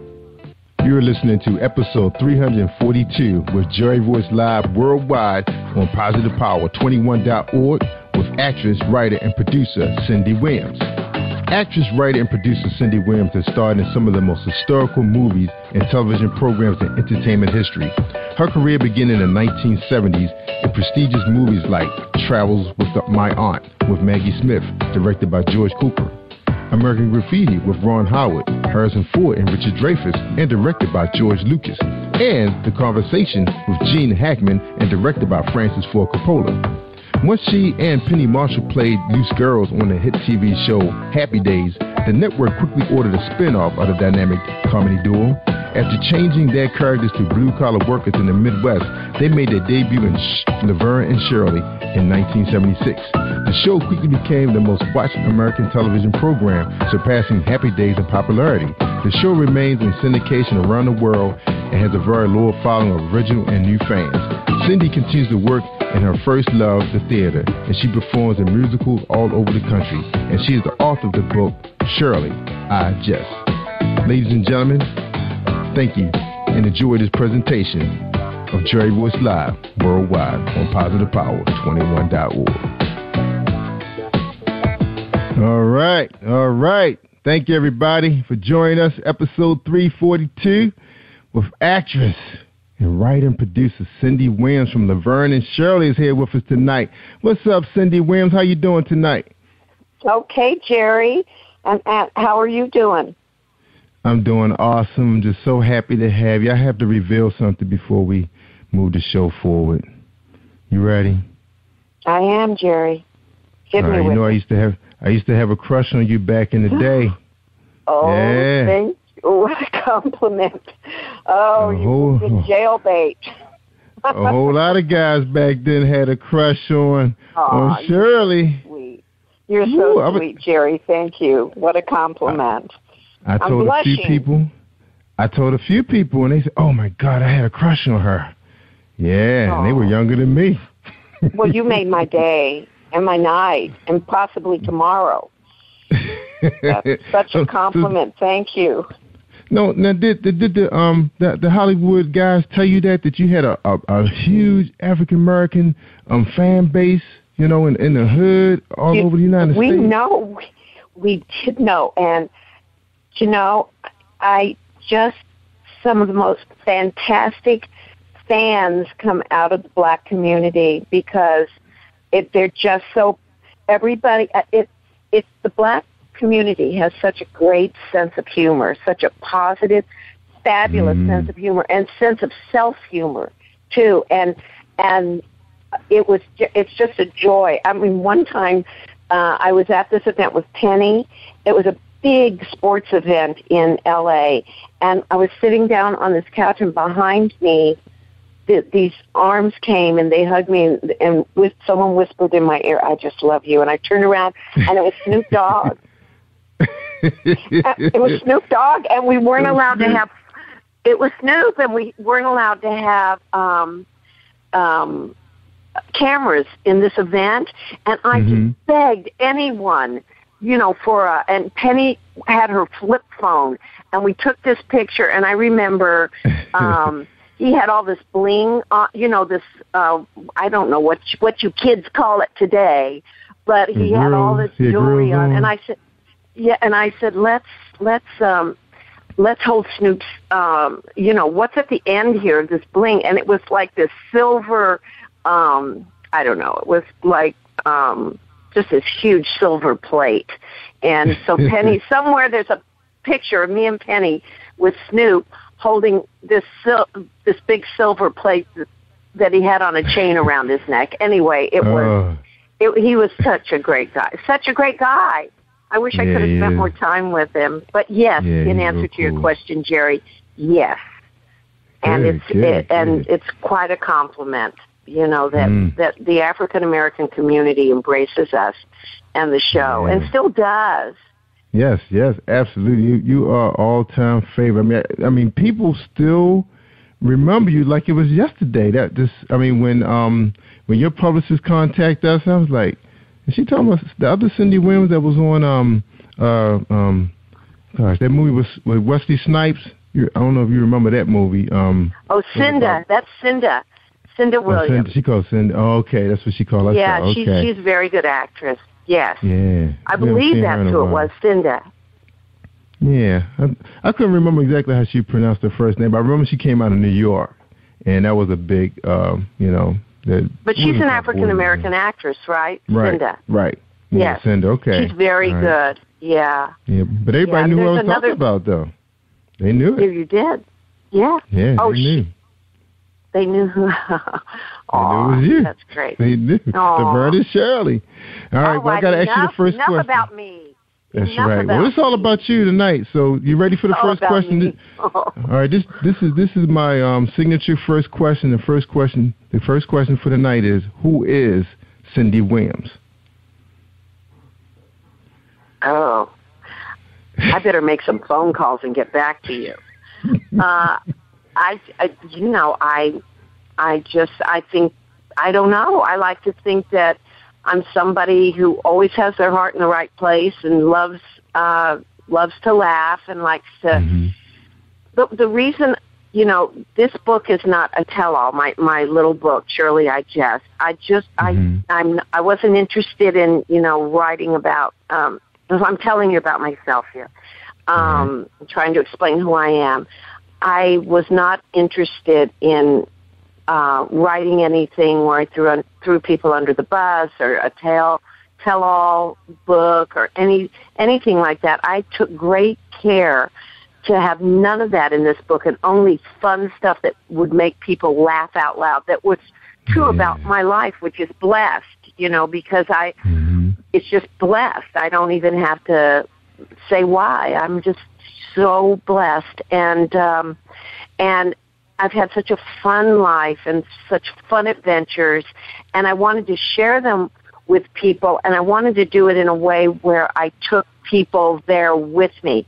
And I'm a fan. I like to think of myself as a very, and like everybody else, I have my foibles. I have my, things that, I'm not exactly proud of in my life, things that I am proud of in my life. I try to every day make myself better by, the 7 deadly sins, like trying to weed them out one at a time. So when I die. Uh-oh, did Cindy go out? Oh, I think her call dropped. Cindy, you still there? Because I think your call dropped. You're just about to go down. All right, we'll wait till there she go. All right, you back? There we go. Okay. Anyway, I just like to think of myself like, a friendly kind of person, a friendly, sort of person that's like everybody else. So that's kind of me. I mean, I took myself, you know how they talk about people buying their own publicity and, and getting all haughty and caught up in themselves. I did that for about 2 weeks when Laverne and Shirley was a big success. Penny and I both did. They had us in New York, and we were like, we were like the Golden Girls, and not the show, although right now we could play any of the Golden Girls. But we for 2 weeks, we thought we were really hot stuff, and it was so uncomfortable. It was just so uncomfortable because... And so it lasted about 2 weeks for both of us, and that was it. We went back because we couldn't have played those characters on Laverne and Shirley if we didn't understand exactly what where those characters were coming from and Right. and what they were, with the wolf at their heels all the time and trying to scrape the money together for the rent and to pay the electric bill, and sometimes not making it, and having to buy, instead of buying Pepsi, they buy Blue Drink because it's cheaper for their party and stuff like that.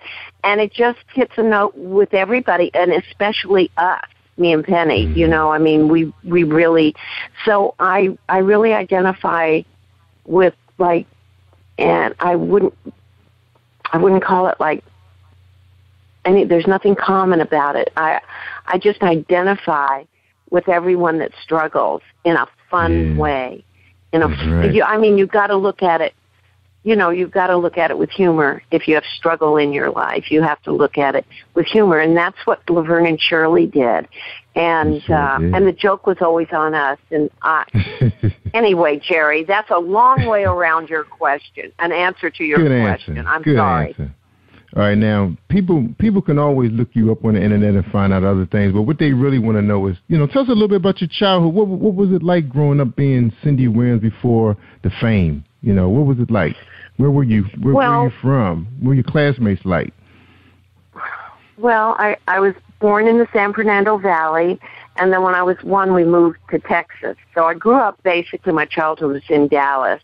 And my father was alcoholic, but he had, when he was sober, he had a fabulous sense of humor. Was the greatest guy. You just would have loved him. But when he drank, he was the devil himself. And so I had that in my childhood. And so when I wrote the book, they wanted me to start there, which I did not want to. But I started there, but I picked out I do touch upon, living that childhood, but I do it in fun terms, in funny terms. And so when people read it, they don't come away going, oh my goodness. So it doesn't take anybody, keeps everybody buoyant. And then when I was 11, we moved back to California, and my grandma was the first one on the street in Dallas to get a TV set. And so I started watching TV, and I started living in those characters and those situations on television. And it was basically soap operas and wrestling back then, Gorgeous George, and I Remember Mama, and those programs, and Lucky Strike commercials. And I was mesmerized by the dancing boxes of cigarettes. And so I started mimicking, I started mimicking that, and then that just continued on. I just kept watching wonderful TV back in the 50s and mimicking. And then in church, when they had the ice cream social, I volunteered to do the talent show and produce it and, gather all the talent. And, of course, star in it, Jerry. And so I did that, and we sold out two big performances, and then in high school, it was just like that from the time I was a kid. I'm sure it's the same for you with your podcast and everything, that you, at one point, when you were younger, you just had an affinity toward it. Oh, yeah. You're right. CB Radio. Remember CB Radio? Yeah. Band radio? That was my thing. Yes. It was like 7th, 8th grade. My parents got me one, and right after I graduated from elementary school, and that got me interested in broadcasting. You're right. All right. There you go. Well, it always starts somewhere like that, and usually when you're young, because you just are drawn to it. It's like God, that's what God intended. And so it just followed suit from there. In high school, I was in the drama, I took drama, and I wasn't a very good student. I wanted to be a nurse, but I just couldn't, biology, I was just awful in it. And I thought, how can I be a nurse with a C average in biology after I've taken it twice? So I thought, who wants that? I wouldn't want a nurse, only got a C in biology. So you said, oops, the wrong medicine. That dream was, pardon? I said, you said, oops, I gave you the wrong medicine. So sorry. Let me put a tourniquet on that real fast so it doesn't get to your heart.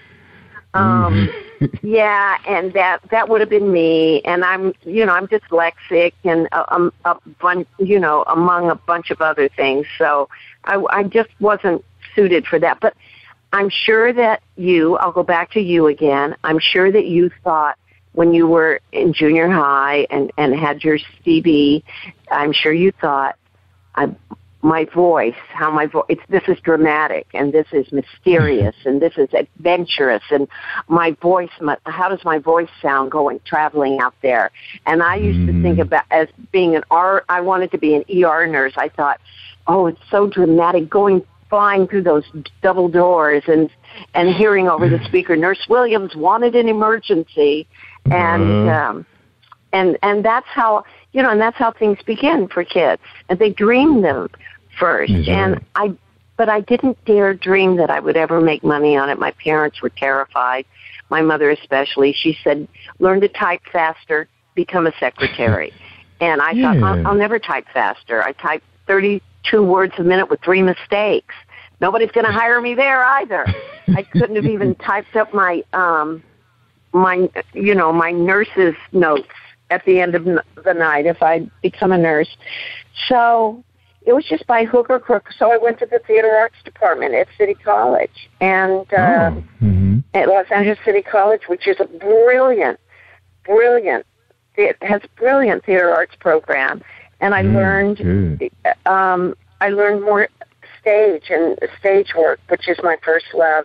And Laverne and Shirley ended up being a little stage show because we would rehearse it for 4 days, and then an audience would come in, and we would present it on the fifth evening in front of the audience, and it was being filmed, but we would start at the beginning and go all the way to the end, so the audience got the gist of the whole show, and we would always, anyway. I hope I answered that question. I'm not sure I did. I ramble on. You did a great job. Great job. But I mean, you answered a couple questions for me because I was going to ask you, did you guys have any idea during that point while you guys were doing the theater, the live performance in front of the audience, that Laverne and Shirley would be so popular, so huge like that, so funny in every family's household? They glued in every day right after school. Did you guys have any idea?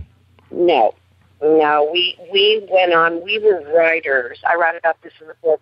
We had been put together as a writing team for this movie, this spoof movie, with other writers, Steve Martin, Martin Mull, Harry Shearer, bunch of writers, and we were working on that when Gary Marshall called us and said, I've got these 2 parts of Girls Who Date the Fleet. That's how he put it. Girls Who Date the Fleet. And I want you girls to come over and, if you can, and play these 2 girls, Laverne and Shirley. And so we said, sure, and we got a week off and went over. Neither one of us had seen Happy Days. And but I had worked with Ron, and Penny knew a lot of the people on the set because of The Odd Couple that she had been on. So we went over. We saw these girls as just the cheapest. Oh God, just these gum-chewing, cigarette-smoking. In fact, when we came on in rehearsal, we were smoking cigarettes, and we flicked them across the room. And Jerry Paris, the director, screamed, "Stop! What do you think you 2 are doing? This is a family show." And you can't be smoking. You're right. We didn't know. You were smokers. Yeah, I remember that. Yeah, now you guys were smokers. Y'all was a little different. Yeah. Wow. So, and then, we were fixing each other's, lingerie, fixing each other up and taking pin curls out of each other's hair and chewing them. And we played them as really girls who really date the Fleet. And they toned it down. And then we did it. And then 3 weeks later, we get a call, and we're back to writing, and we get a call, and they tell us that the network had seen this episode of Happy Days and loved the 2 characters and wanted to spin them off for their own show. And Penny and I, Jerry had no idea what that meant. We spin off the air. Spin, we had no idea. We had to look it up. And anyway, so then they ordered 4 shows for us to do that they were going to put on the air. And Penny and I both thought, okay, 4 on the air and 4 off. That's good. No idea. No idea until the end of the first season. Even when Gary came down and said the overnights, do you know what? Is that an archaic term these days? That's the scores you get. How many people watch the show overnight? They come in with the tally. And Gary Marshall came down with the overnights, and he said it was something like, it was historic. It was like 32 million people the first time. I think it was more, but I don't know. But it was like this astronomical number, and we couldn't compute it. And it took us, I'd say, a full season and a half to figure out that the show we were on, was popular. And that happened at the Thanksgiving Day parade when they rushed us. We were in the parade, and the crowd started coming toward us on the float. We looked behind us because we thought somebody great was there, and we looked over our shoulders behind us, and then we realized they were rushing us. And that was the first time. And that, I go back to those 2 weeks in New York when we thought we were like really hot stuff. We came down fast from that. Anyway, it's all in the book, Jerry. It's all in the book, and it's a real fast read.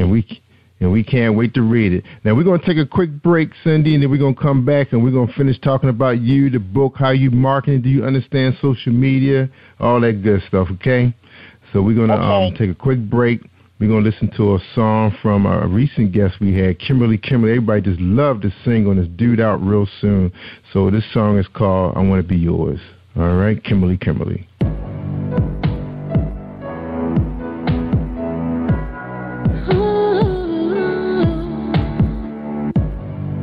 I'm on my knees, it's just you and me, Lord. I love you, Lord. I'm on my knees, it's just you and me.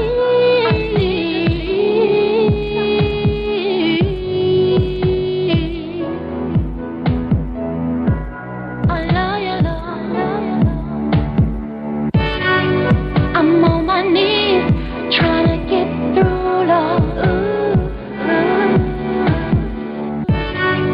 I'm on my knees, trying to get through.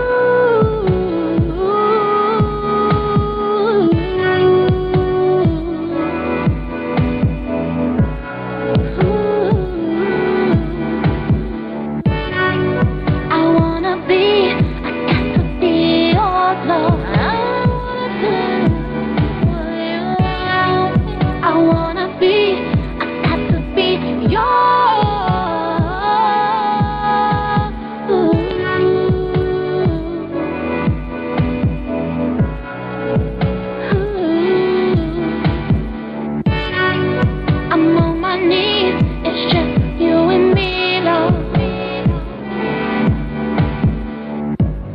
Hey, this is Tiffany Boyle, CEO and Editor-in-Chief of Emerge Magazine, the new voice of business. Here inviting you to come out to celebrate with us at the Emerge premiere May 29th from 6 p.m. to 10 p.m. at the City Club of Washington, D.C., located at 555 13th Street Northwest, Columbia Square. Again, that's May 29th in Washington, D.C. For more information, visit www.emergepremiere.com. You are listening to Jerry Royce Live Worldwide Podcast. All right. Thank you, Robert, for bringing me in. That was Kimberly. I Want to Be Yours. That single will be out real soon, so check us out on positivepower21.org. Did you like that, Cindy? You like that song? Oh, it gave me chills. It's beautiful. I know. I'm on my knees, Lord. It's just you and me. Oh, just gave me chills. She has a beautiful voice. I know. So I'm not the only one that felt that way. The first 5 seconds, I fell in love with this song. Oh, I want to. It's a song that, the key to a great song is, do you go away humming it? And I do. Oh, I have chills right now. It was beautiful. Where can you get that? Well, we don't know. We're waiting. She was on the show last week, and she's talking about trying to put 15 songs. I said, you don't need no 15 songs. You could release it now. You know, a lot of people still don't quite. Yeah, you know. I know what people. I'm sorry. Go ahead. No, you go ahead. You kind of understand that, you know, people think they need 12, 15 songs to do an LP because back in the day. Is that what you're going to say? Well, no, you kind of do now. You need 5. My daughter is a singer-composer, and she's in the middle of that right now, so it sounded just like my daughter Emily. You know, her name is Kimberly. Is that her name? Mm-hmm. Yeah, Kimberly, she calls herself. Yeah, well, she's kind of right about that, and she doesn't want to release it because then people will download it. You know, she releases it over. She's got to be protected. The music business is so difficult, and a song like that, she's got something there. I mean, she's very talented. And, beautiful she wrote it, composed it. Beautiful. Yeah. She wrote it?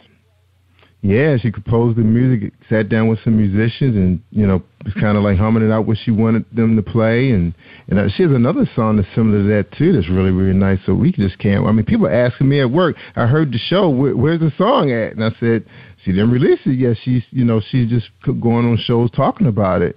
And we just playing little snippets. I'll have to talk to her about that. Yes, you will, Jerry. Yeah, people going crazy. Just beautiful, inspiring. I have goosebumps when I think about it. I know. I thought it was just me. Whew. All right. Now we're going to talk exactly about what we're talking about with Kimberly. Now, the internet. How much do Shirley of Laverne and Shirley knows about the internet? Please. I'm totally illiterate. I'm going to invent a thing called an on and off button. On and off switch. And you just turn things on and off. Today I was monkeying around with my Gmail, and I couldn't find this email that I had with my whole schedule on it. And someone tried to explain to me that, well, that's because you set it up with the Gmail app and not the, and the Internet has lost it. And I said, please, just stop. I can't vision it in my head. What is it, ducks in water that are spinning a wheel or something? I have no idea what this technology is all about. And I'm kind of lost. Like, if you got an email from me, it would be connected onto your email. Wouldn't be any, like a thread. Yeah, they call it, it's like a thread. You see, go by the old terminology, like a thread. So it's like everybody that responds to the email is on a thread. So it's like it just goes down. As you pull it out, more and more emails is connected to it. Just like I had a thread with your publicist. We were going back and forth a little bit.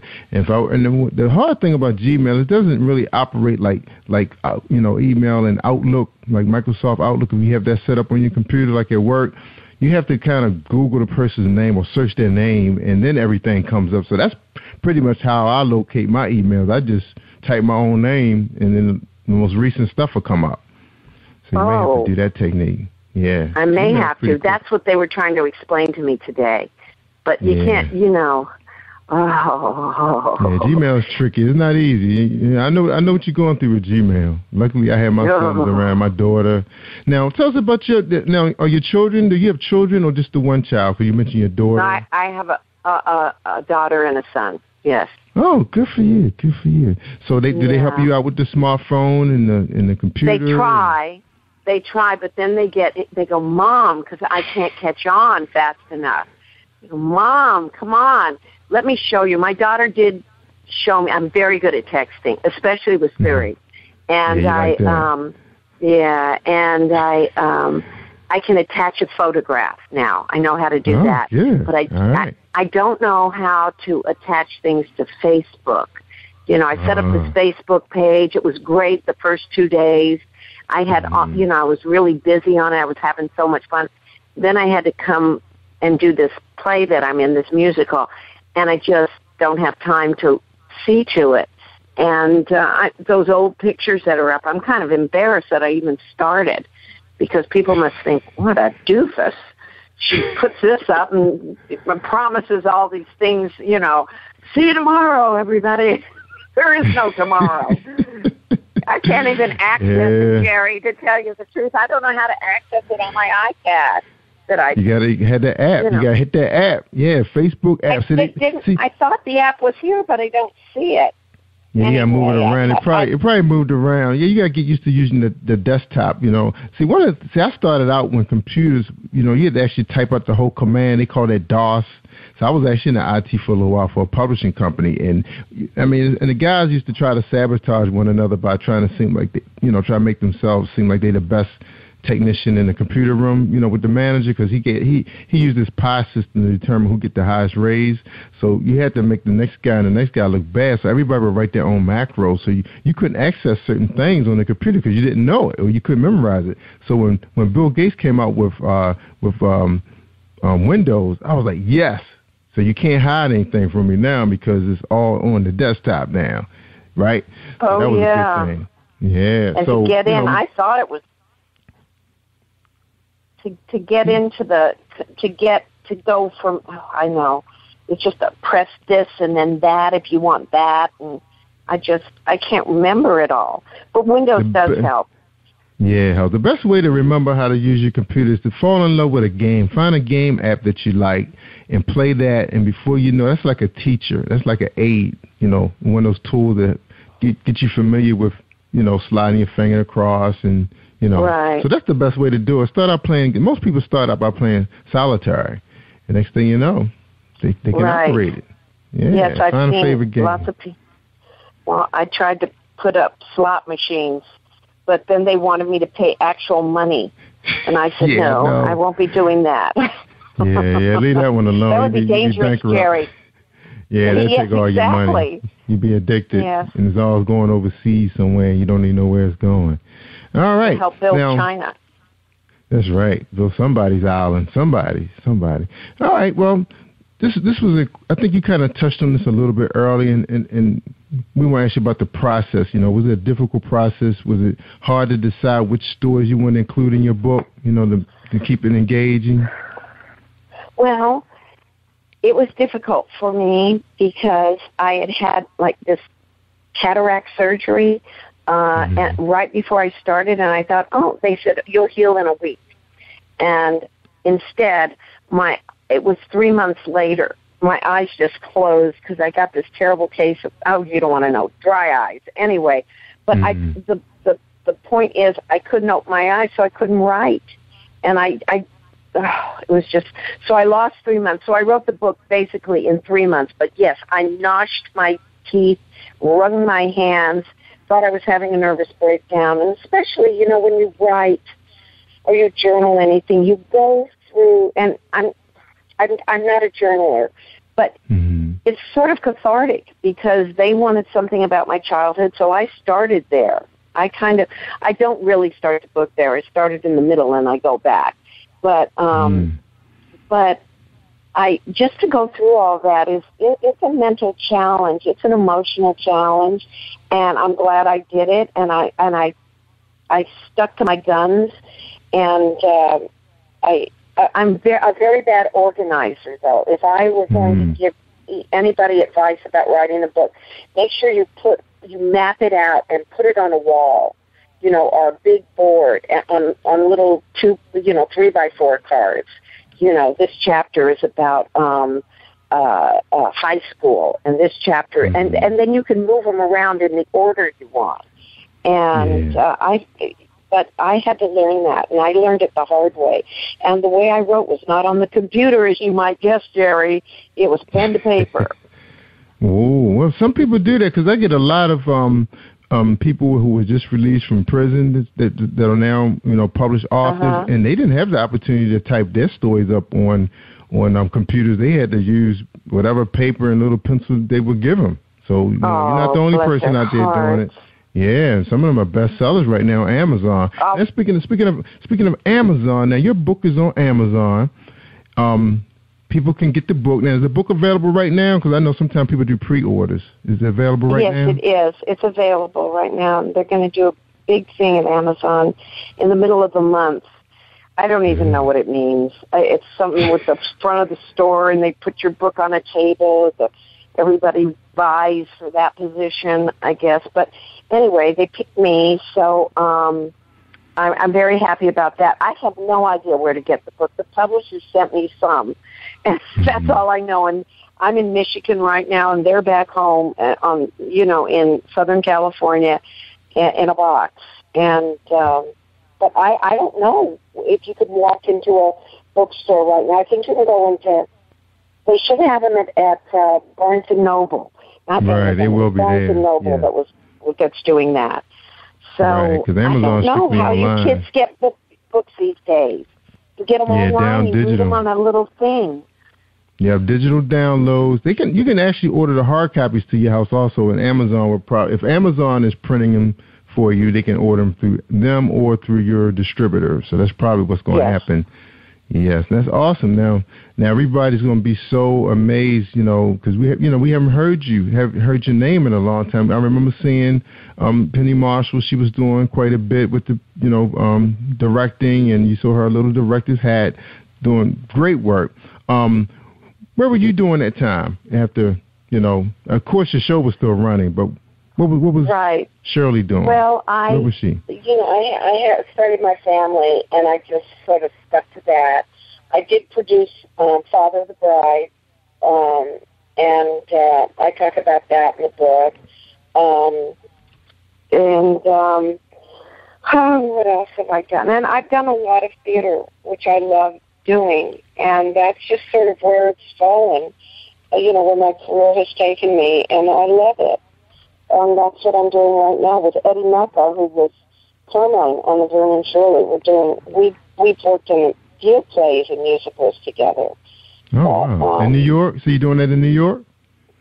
Yes, we're in Michigan right now. Oh, in Michigan. Okay. Yeah, doing this show called, it's called Meshuggah Nuns. And it's about nuns on a boat with an actor who's playing Tevye in the boat's production of Fiddler on the Roof, and then the ship is in a storm, and so all the cast in Fiddler on the Roof gets sick except for this character Howard, who Eddie plays. And so the nuns, and I play the Reverend Mother, the nuns come in and help him out, and we put on a show. And it's one of Dan Goggins' shows, and it's a lot of fun. A lot of fun. Is it traveling? So it's traveling right now? It's a sit down here in Michigan at the Meadowbrook Theater, and so far the audience is loving it, and it's a lot of fun. Yeah. Always fun to work with Eddie, and it's a very amusing show and very entertaining show. Now you said who's Eddie? Eddie, who's in it again? Eddie Mecca, who played Carmine on the Vernon Shirley. Eddie Mecca. Oh, awesome. Good for y'all. Good. Now, Happy Days went big too. Of course, wow, that was an incredible group that came out of that. Ron Howard being the director he is, and a fantastic actor, because the last movie he did with about the Africans attacking his ship, and I can never remember the title of that movie, but it was so engaging. I never thought in a million years I could sit and watch a movie where a guy's just sitting inside of a submarine the whole time. With Tom Hanks? Yeah, that's right. That was Tom Hanks. That's right. That was Tom Hanks. I don't get those two mixed up, but I think Ron directed that, correct? I'm not sure. I'd have to Google it, Jerry.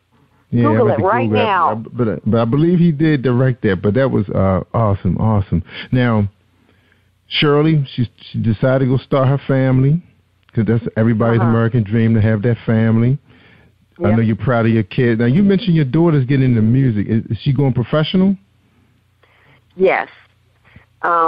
She right out of high school, she had a recording contract, and then a bunch of stuff happened, and that sort of went south, and it was a big contract with Interscope, but she kept, she kept at it, and her music is beautiful, like Kimberly's, and but she doesn't see, it's not gospel. It's sort of, I can't even figure out what it is. you know, Is it but inspirational? it's wonderful. It's like rock and roll and then ballads, and she's just a wonderful songwriter and would you singer. classify that? Beautiful voice. Would you Me? classify the inspiration? Would you classify inspirational? Would I classify her as inspirational? My daughter? Yeah. No, not in the same No. way. No, it's not. It's not gospel, but it's inspirational as far as her ballads. Oh, when she was. Well, I it'd take me too long to explain it, but she's been writing songs since she was. 12, 13, and she just, you know, this new stuff is really good. And when she does get it out, I'll call you. I'll call you. Have her Maybe on you'll the talk show. to her and let that her. would be awesome. Yeah, let her come on the show and play some of her stuff. Yeah, I would or love one that. of her songs. Yeah, and how about your son? Where did his career lead him? He's a musician also. I have 2 musicians. Someone asked me today, do you have grandchildren? I said, oh, no. No, my kids are musicians. I don't want them to have any children yet until. No. Because I'll end up with them. I'll have all the kids at my house. So he's a wonderful drummer, guitar player, and he's wonderful in his own right too. And So is he playing with a band? Like, he's with a band?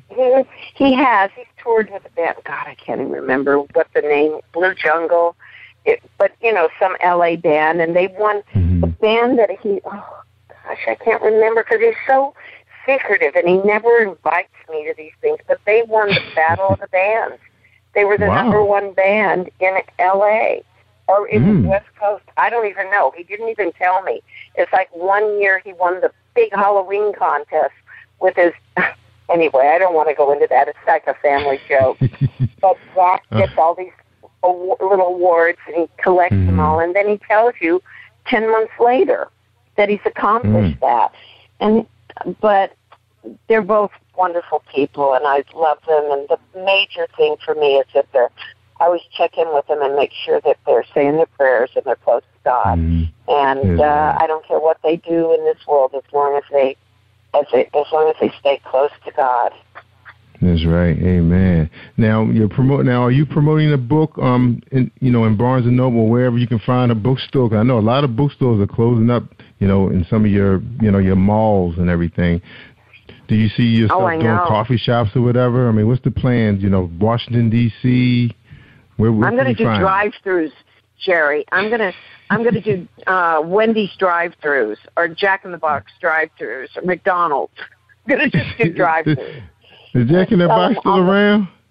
What? Jack in the Box. I haven't seen that restaurant in a long time. Is it still around? I don't know. Yeah, on the West Coast it is. On the West Coast, okay. Yeah, all right. It's big on the West Coast. But yeah. So you're just going to show up. I'll be at Jack in the Box. So you just show up at a restaurant, and people could just find you sitting there eating a Wendy's burger with your books with you. And they say, hey, I recognize her. With a stack of my books and a pen, and I'll be happy to sign the books for them and do a little reading there in Wendy's. Oh, that'd be awesome. And people start texting, and guess what? People start inboxing their friends on Facebook, and the place probably jam-packed. You could do that. You could do that. Who could stop you? You Cindy Williams. Shirley. Yeah, I guess I could.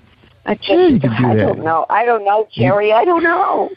You don't have to share the profits because it just be you showing up. Oh, no. They won't let you do that. They won't let you. At Wendy's? At Wendy's. Yeah, I'd probably end up working there. I'd probably end up being very happy getting a job there and working the drive-through window, which is no easy task. No, it's not. It's tough. I always thank them so much. They love me at Dunkin' Donuts. They know it's me because of my voice. You're right about the voice thing. They recognize me at those places when I they know my order. I don't even have to tell them what it is. If I switch it, they switch it back. I tried to change from going. I wanted number 10, which is the turkey sausage sandwich on flatbread, right, with a large coffee and cream only, no hash brown. I tried to switch it to an Angus burger on flatbread, and the guy said, "Oh no, you want number 10." Like, okay. Jerry, you want number 10. Yeah, when I was pregnant with my daughter, that there was this thing I craved at Jack in the Box. It was their nachos. It was the most delicious nachos in the world, and I wanted extra jalapenos on them. And they would know. I'd go, they'd say, "May I help you?" And I go, "I would like to." I go, "Hey, Cindy, you want the nachos?" I said, "Yes, thank you. Drive on up. We'll have them ready for you." And they'd have my order, just like you, Jerry. McDonald's was the same way. I was there almost every day with the kids because they had activities every day, and they knew I was going to order the cheeseburger, the nuggets, and and all. They knew the order. And the guy, we were friends. We'd be at the window chit-chatting, and he ended up getting another job, and I had to get to know a new guy. It was crazy. Somebody offered him a job. Yeah, he knew my order, and the funny thing was somebody liked him so much, they hired him at a big company. And he had just graduated from high school. They gave him a job that you needed a college degree. Yeah, they said he got a job that you needed a college degree to get because they really liked him at the drive-thru. I said, wow, they took my guy. Yeah, I had to start over. Yeah. I stopped going to McDonald's. I started going to Wendy's. I love that. I love that. Yes. You're so funny. Wendy's. You're still funny. Aww. You're so awesome, wow, thank you. So are you. Thank you. That's a wonderful story. I used to work at IHOP. I worked at the International House of Pancakes. Yeah, in college for years and years. The one on the Sunset Strip. I worked the graveyard shift. I have nothing but, and my mother was a waitress, and I have nothing but respect and admiration for people who work in that industry. And it's so much. I just love it. I'd love to do a movie about that because what goes on, and it's like a team effort there. And just like you said, your customers and, I just had so much fun. I didn't write about it too much in the book, but if I ever write anything else, I'm going to dedicate a whole chapter to when I was a waitress at the IHOP on Vermont and Santa Monica and the one on Sunset. I was also a cocktail waitress at the Whiskey A Go-Go. I read a whole chapter on that because that was something else in the 60s. And Jim Morrison was my first customer, and Jimi Hendrix came in there, and I almost got fired because of Jimi Hendrix because I reached out and touched his buckskin, the fringe on his buckskin suit. Oh, it was just beautiful, man. Oh, my God. And then it's the first time I ever heard this term. We had this bouncer, Arthur, and he looked at me when I reached out and touched Jimi Hendrix's fringe, and I stepped back with my tray, and because he was coming up the stairs, and I was standing on the side of the stairs, and Arthur, the bouncer, said, "Cindy." And I looked up, and I said, "Yeah." He goes, "I'm on your case." And I said, "What does that mean? What does that mean?" "Oh, really? Tell me what that means." I have no idea. This is the first time I ever heard that term. I'm on your case. I like that term. We should bring it back, he's Jerry. watching you. Yeah, I guess he means he's watching you, He was. He was watching me. He knew what I was up to, touching Jimi Hendrix fringe on his buckskin, his beautiful buckskin suit. My next question is a pretty big question. Again, you was the cutie pie, of the 60s and the 70s. Did you have a hard time with guys, like dating guys? Were guys afraid of you? Because you were so cute. What was the deal back then for you dating? Could you do that? Yes, I dated a lot. But, all I wanted to do was get married like most girls. I just wanted to get married and have my family. But I don't know. It was such a whirlwind. I was at work so much, and work was so hard and rewarding. But every person I met was in show business, and that it just didn't lead to anything. Yeah. I dated some very interesting people. I do not write about that in the book, and you know why? Because they're all married with families now, and I don't want to, you know, I really put my foot in it at one time, and, you know, People Magazine did this article, and they sent someone out, and I just opened my mouth about, oh, yes, I did so-and-so, and I was seeing so-and-so, and everybody got freaked out, and including me, when it was in print, because it just, you know, it just didn't look right, and Name and dropping. so I learned my lesson, and I just never, I don't say boo in this book about anybody. The only person that you might think that I dated is Andy Kaufman in the book, because there's a whole chapter on Andy, because he was a dear, dear friend. I mean, I met him, and we did date, but it's a very funny chapter about how I went to the comedy clubs with him in the very beginning, before he was big or anything, and he'd tell me what he wanted me to do on stage, but he didn't tell me what he was going to do, like a magic trick. Like one time he told me, when I start singing, get behind me and go-go dance. And I said, okay. And he said, just stay up stage with your head down and your back to the audience until I start singing. And what he did at Caroline's in New York was he, or maybe it was Catch a Rising Star, I don't remember which comedy club, but it was a midnight set. And he started reading F. Scott Fitzgerald, Tender is the Night. Or maybe it was The Great Gatsby. I don't remember, but the crowd went crazy. They told him to shut up, booed him, and told him to get off the stage. And I'm standing there, and I'm scared out of my mind now, thinking they're going to rush us stage and kill us both.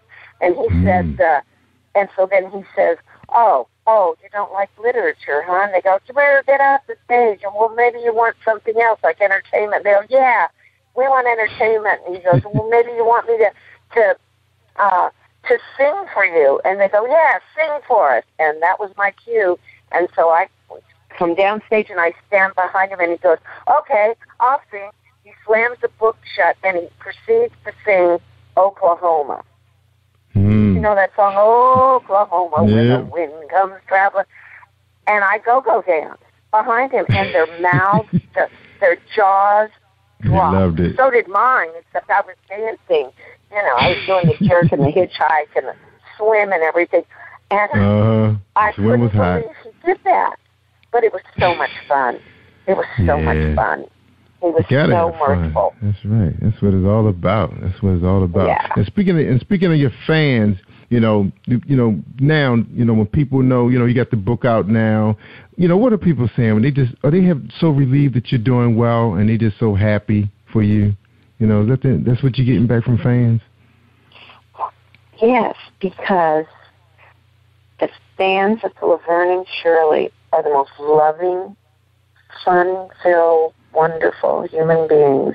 And they only, I don't know, it's like a mass of consciousness that just wants the best for everybody else. That's how I see our fans, and that's why and they're always happy to see me, and I'm always happy to see them. We're like cousins. That's how I treat everybody who loved that show. It's like a cousin, like a first cousin. And I'm just so blessed like that it was such a mirthful show.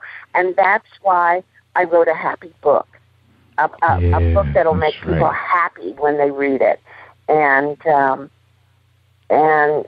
hopefully laugh out loud. And but that it's true, and everyone is happy for me, and I'm happy for them.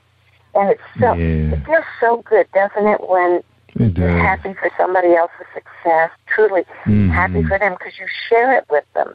Because it's, it's all gifts from God, and He just chose different people to give different gifts to, and you have to acknowledge that. My friend Lynn Stewart, she's my best friend, and she was Miss Yvonne on Pee-wee's Playhouse. I don't know if you ever watched that. But we were in school together, and then we started, professionally acting, around the same time together, and we traveled that whole path together.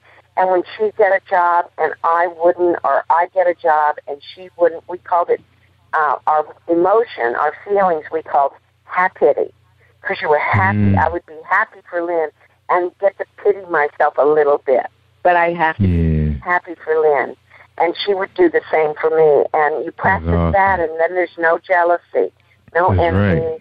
Yes. Just love and happiness, and you share in their success and their happiness. That's a good friend. That's a good friend. Yeah, because I was going to ask you, something a little bit about that, like, getting your big break. Did you ever think it would happen to you, or it just happened? You wasn't even thinking about it because it happened so fast. That happens to some people. Things just happen for them.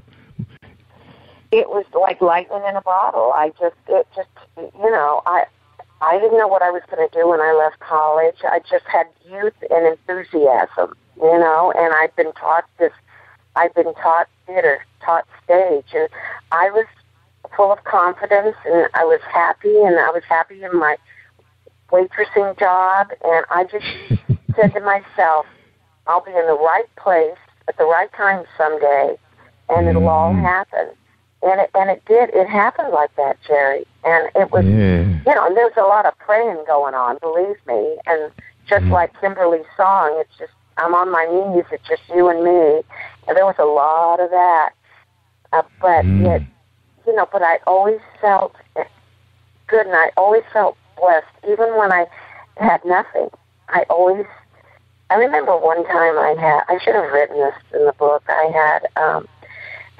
I lived in this little room in this house, and we had shared a bathroom. There were 8 bedrooms in this big old house. We called it a hippie house, but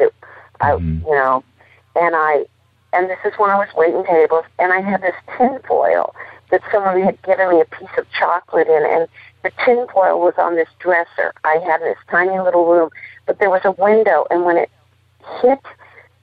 the sun hit this tinfoil, it glistened, and it was like a rainbow of light. It made me so happy, and I thought, I don't need a diamond or any kind of jewelry. Look how beautiful this tinfoil is. And I remember thinking, that's what the world is. It's all there for everybody, whether it be a diamond or tinfoil. And I always think of that tinfoil. I wish I had saved it. That it was like thin and pink, and when the light hit it, it just glistened. And I thought that would be a children's book. Someone has a diamond and someone has a little piece of tinfoil, and it glistens and shines and dazzles just as brilliantly as the diamond. And that's I don't even know how I got on that, but I'm just grateful for everything. That's right. Yeah, you sound like, just looking at you on TV, you did come off as a happy person. It's like you never heard any real negative press, even though, it's not like nowadays, you sneeze and people know about it, they tweet it.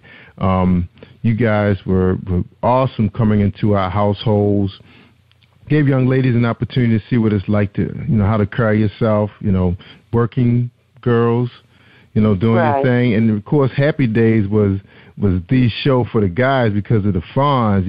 Everybody wanted to be cool and wear a leather jacket. That was such a big influence on the African-American community as well. And I remember guys actually were taking guys' jackets back then, that's when the bullying really took effect. They think they're being bullied now, man. Just imagine coming home without your leather jacket that your parents, took their hard-earned money to buy. So, dear. Yeah, it was rough back then. Henry wouldn't like that. The Fonz wouldn't like that. Yeah, I know. The Fonz. Man, he was the man. He was like the Don Johnson of the 70s. Yes, Fonz. He was. The coolest guy ever. Yes, he was. The Fonz. Yeah. He was something else. Henry. Isn't it funny how that character and how Henry imbued himself with that character, and everybody felt that character. They felt they were part of that character. See, that's when it's magical. When everybody feels they're a part of that character and that character is a part of them, that it's that whole circle back and forth of energy going to the, and that there's beauty in that. And Penny and I would, when we come out all week long, we would work on the show and try and make the show laugh out loud funny. And our litmus paper was, if it didn't make us laugh, in rehearsal, we knew it wasn't going to make the audience laugh because we were the audience. So we would work and work and work, and when we would come out and do something that we took a shot at, and we'd hear that audience laugh, oh, Jerry, you know, in laughter, it's like a song. When everyone's singing a song together in church or wherever, or the national anthem together, you're all together. And when you laugh, when everybody laughs together, there's no disconnect. It's all one voice and one happiness, one ball of happiness. And that used to just be our, you know, that was our reward. Every time we go, okay, and we'd set a joke up and say, here, you know, we'd be thinking, here it comes, we're going to see if this is going to work, and then everyone, and then when they burst out laughing, and there were times that we would be biting our tongues so we wouldn't laugh because it would just be, it was so much fun. It was such a blessing. I bet it was. I know it was hard giving that up. Now, I have one final question for you before we take our break, and then we're going to get your final thoughts for tonight's show. We've been talking to you a long time tonight. I know you're tired. Now, my last question, this is a little bit social media. Now, I did Google you, and a lot of pictures came up, you know, different, you know, phases of your life. Now, your publicists, are they putting anything out there, like some of your old shows when you were on the Tonight Show? Can we find that out there on YouTube?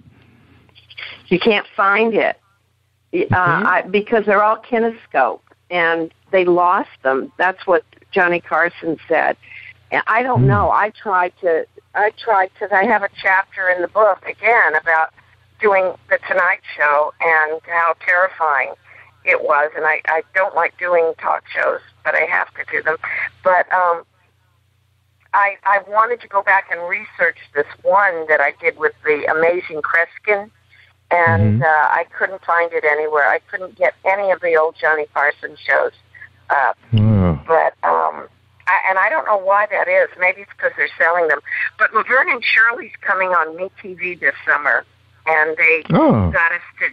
I suggested they have us each tell them our favorite shows. So they did. They're going to run our favorite shows: Penny's, mine, and Eddie's, and maybe David's. I'm not sure. Oh, Lenny, yeah. That whole, everybody became successful. Because Lenny got pretty big also. Yeah, he got big. Oh, yes. Yeah. Michael. Yeah, he was. That was awesome. Those people were something. They were good. They were good. A lot of success came out of that group. Happy Days. Spin-off. Now you know what a spin-off is. Now I know. One. That's right. All right. We're going to take a quick break. When we come back, we're going to get your final thoughts for tonight's show. Leave our audience with something to remember you by while they search for your book. And, again, I can't wait to, Laverne and Shirley come out. Of course, everybody's so big into Netflix these days, so they want to sit there and look at all your episodes. And could that happen? Would we be able to find them on Hulu or Netflix? Is that something in the works? I don't. They're not on Netflix, I'll tell you that much. I don't know, but they just still rerun them. You can buy the seasons of the show on DVDs. On DVD. But I don't know about it. I don't know, what do you call it, on Hulu or, over the Internet. You can see episodes. Because I posted one on my Facebook. That's the thing I left behind. But you can. I guess if you go to, just Google in Laverne and Shirley episodes, it should come up. All right, good. All right, everybody, you heard that. All right, hold tight. We're talking to Cindy Williams. Her book is coming out. Well, it's out. It's out there on Amazon. It's called Shirley, I Just. She's also being featured in a stage play right now. I think you said it was called Sugar Nuns, playing up in Michigan. So get your tickets while she's there. And how long are you going to be playing for the stage play? How long, we expect to have you there? Through the 17th of May. Okay, people got time. 2 more weeks. All right, All right, good. So hold tight. We're going to hear a commercial from Gerald Manuel. Well, he's not in it, but it's his commercial. Hold tight, everybody. If you're struggling with your relationship or you just can't seem to find the right one, author Gerald Manuel has written an enlightening new book entitled How to Identify Your Spiritual Soulmate. You may order a copy today from Amazon.com or at BarnesandNoble.com. This book is sure to answer many of the questions you may have. Thank you and God bless you. All right, it's Gerald Manuel. Check that book out. For those of you who haven't gotten married yet, you need some help deciding if she's the right one for you. All right, good, awesome book. We're featuring Gerald Manuel monthly on our podcast, so you'll be able to go to www.positivepower21.org and listen to 2 shows that he produced. They're not up right now. Well, they are on Spreaker.com, but they're not quite on our site yet, but it will be coming this week. You get an opportunity to hear him and I go at it when we talk about relationships, the spiritual side of it. All right, and we'll be having some guests come on and join us as we go through his topics and his chapters. That's going to be simply awesome. Pretty deep gentleman, too. All right, we're talking to, she used to be called Shirley, now she's Cindy Williams. All right, Cindy Williams, your final thoughts for tonight's show. And again, thank you so much for being here with us on PositivePower21.org with Jerry Royce Live Worldwide. Thank you so much. Oh, Jerry, it's been my pleasure. Believe me, it's been a lot of fun. I think I've talked to you more than I've talked to several other people in the last week. Wow. Awesome. All right. Are you ready for your final thoughts for tonight's show? I am. Are you going to ask me a question, or do these thoughts just have to come out of my head, which is... Yeah, just let it flow. Has squirrels running it right now. Yeah, just let it flow. All yours. Ad-lib. Oh. Well, I don't know what to say. I've had a wonderful time talking with you, and this is the reason why, because you're such a positive person, this is the reason. Thank you. People like you that it makes me happy that I chose to write this little book in positive terms, and I was going to call it, in the beginning, if you can't say anything nice about somebody, don't say anything at all. My mother used to always say that to me. And one thing I neglected to say is, my dad was alcoholic, but he always dropped me off at church by myself. Any church he found, every Sunday. And I won a Bible for perfect attendance at Tent Revival in Texas, and I went to just every different kind of church, and that's, in my mind, that passion play of Christ and just all the great people of the Bible really molded me and saved me from an otherwise, my father was a person who could be a tormentor, but he also saved me. He knew what he was doing by dropping me off at church every Sunday and making me go to Sunday school. And so that's why Kimberly's song was so, it just resonated in me. And I'm just going to tell you one other little story, because people don't talk about God enough, I don't think. You don't, you're right. It's not the love, the real rapture love. And but I'll tell you something, this little story, and then I'm done. I'm going to go try and figure my computer out. Take your time. When Penny and I first met each other, we were on a double date. And our dates took us, that's when we first met. Our dates took us to the Coconut Grove, which is no longer there in Los Angeles, to see Liza Minnelli. And opening for Liza Minnelli was Little Richard. And after the show, we were going to go back and say hello because our dates knew, they were in show business and they knew Liza Minnelli. So we were going to go back and meet Liza Minnelli. But to get to Liza Minnelli's dressing room, you had to pass through Little Richard's dressing room. And so our dates were ahead of us. And so Penny and I were coming through the door, through his dressing room, and he was sitting at his dressing table to the right of us, and he put his leg up to stop us like a toll gate, and he stopped us. And he said, "You two, I want to bless you too. And Penny and I immediately bowed our heads. And little Richard said this beautiful prayer over us. And then he's like, let us go. And we, you know, we never told him how fabulous he was. We talked about that later, but years later, I don't know where Penny and I were, but I turned to her and I said, or she turned to me. No, I turned to her and I said, you know why we were so successful, don't you? And she looked at me and she said, Little Richard. And I said, yeah. And I always think of him so fondly. He's a reverend. Pennymaker is his real name. Yeah.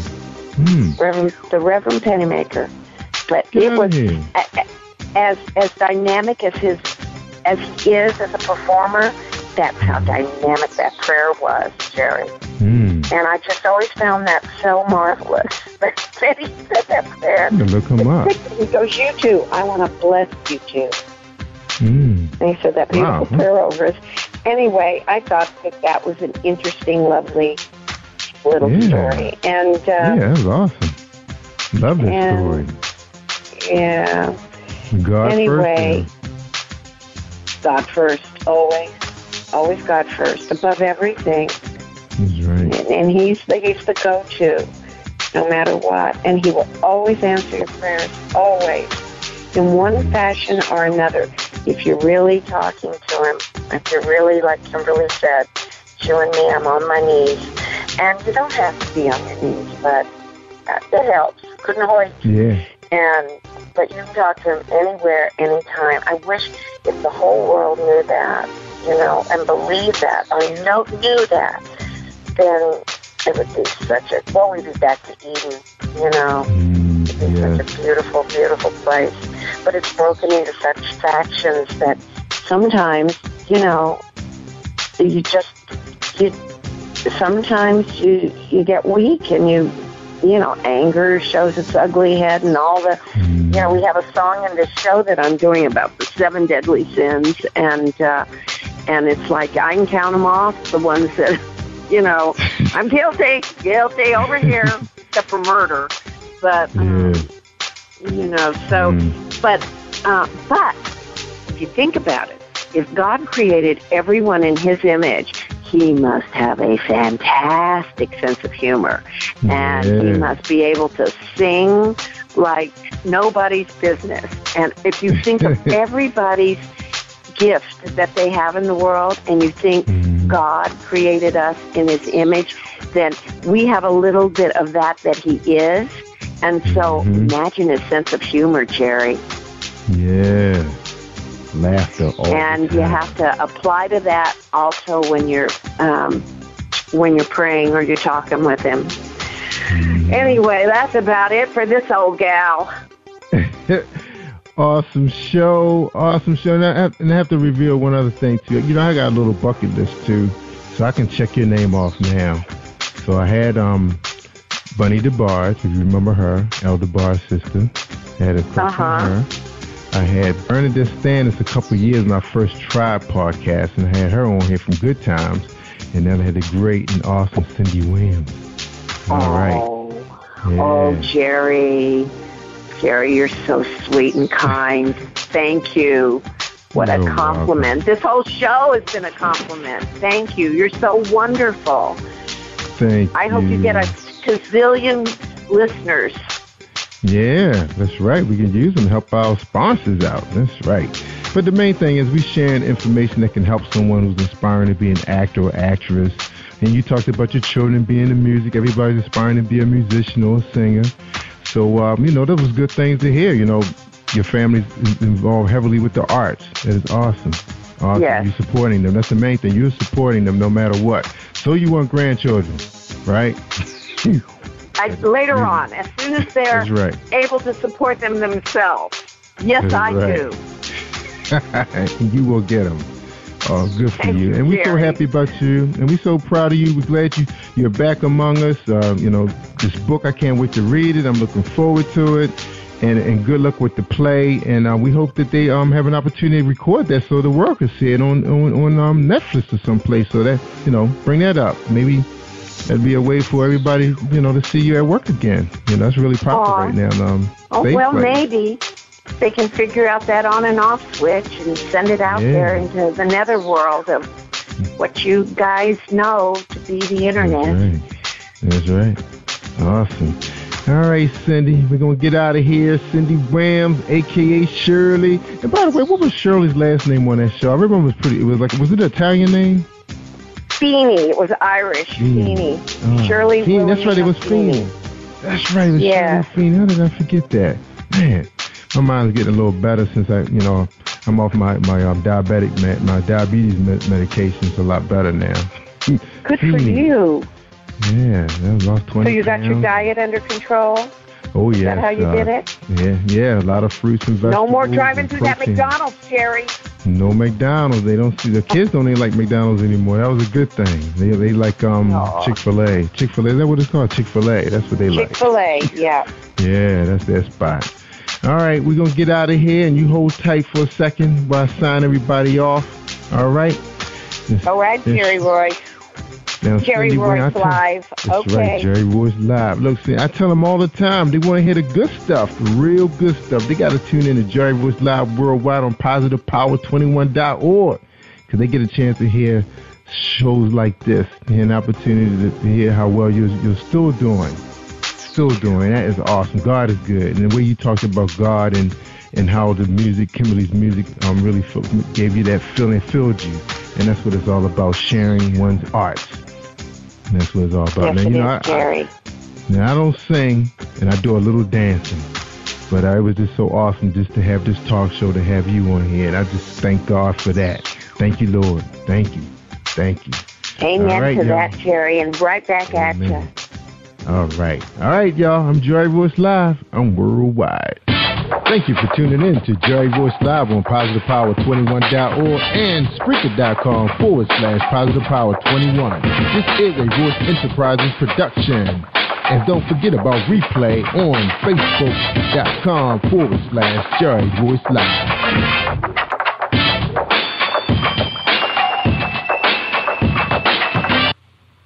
All right, y'all share this show.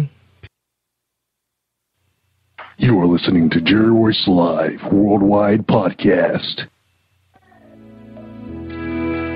Hi, if you're struggling with your relationship or you just can't seem to find the right one, author Gerald Manuel has written an enlightening new book entitled How to Identify Your Spiritual Soulmate. You may order a copy today from Amazon.com or at BarnesandNoble.com. This book is sure to answer many of the questions you may have. Thank you and God bless you.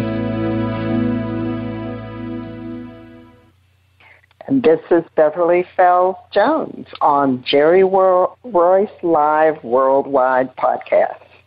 You are listening to PositivePower21.org with Jerry Royce.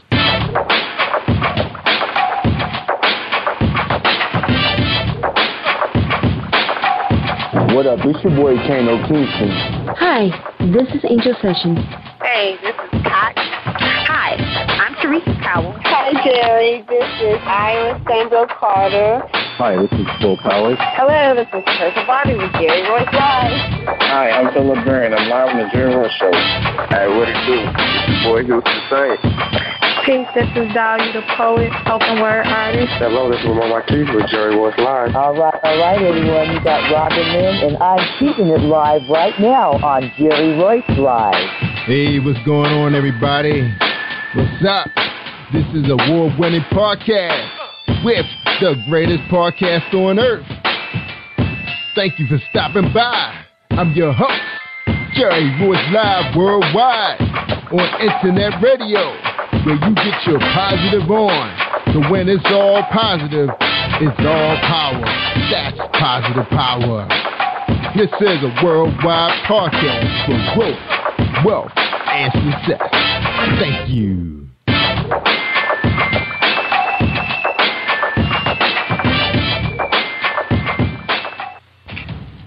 Think you know how drugs get in those little brown bottles? Think again. Set in the Green Hills of Western New Jersey, inside the gilded halls of power of a U.S. pharmaceutical company where decisions are worth billions of dollars and human lives worth less. Nicholas Hardy, a young executive at Marshall Pharmaceutical, finds his career, family, and life in jeopardy. The Farmhouse, a suspense thriller novel by Bill Powers, published by Donna Inc. Publications, available at Amazon.com or DonnaInc.org. Go to Bill's webpage at www.authorBillPowers.com. Are you looking for the next great read? A book filled with love, passion, betrayal, and intrigue. The award-winning novel, Season of Change, by Tamika Patrice Kane is sure to satisfy your literary sweet tooth. Check out this must-read book reviewers are calling uplifting and emotional, and exceptionally great read, deeply intense and thought-provoking. Order your copy today, available in paperback and ebook on Amazon.com or at www.tamikapatrice.com. Are you an author looking for promotional services or a reader looking for a great read at low prices? In this competitive world of books, Writing Royalty Promotions is dedicated to bringing authors and readers together to build a greater respect for literature through our various promotional services and online bookstore. So head over to WritingRoyaltyPromotions.com and check us out.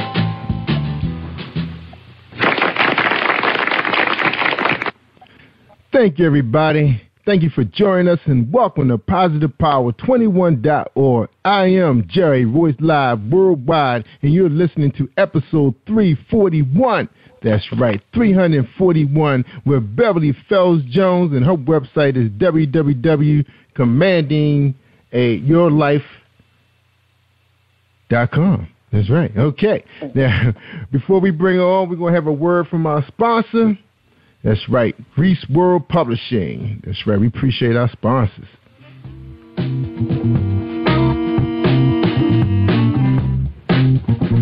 Are you an avid reader of urban fiction, looking for drama, suspense, and more?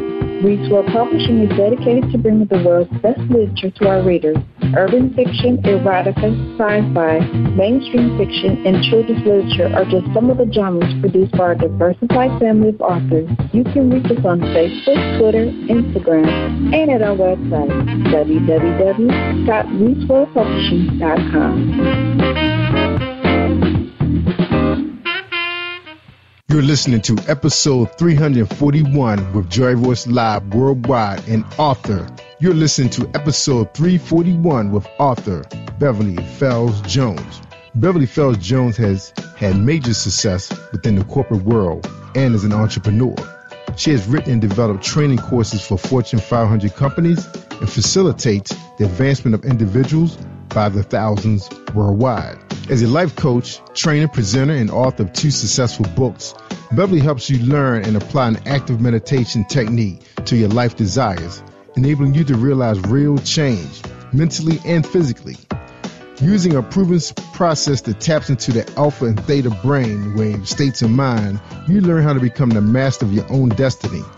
Beverly helps to empower you to change your negative mental programming, replacing a negative voice with a neutral voice, thus programming your mind towards success and opening your potential to create a new reality for yourself. Within a short amount of time, you begin to live life from a completely new perspective, naturally and easily.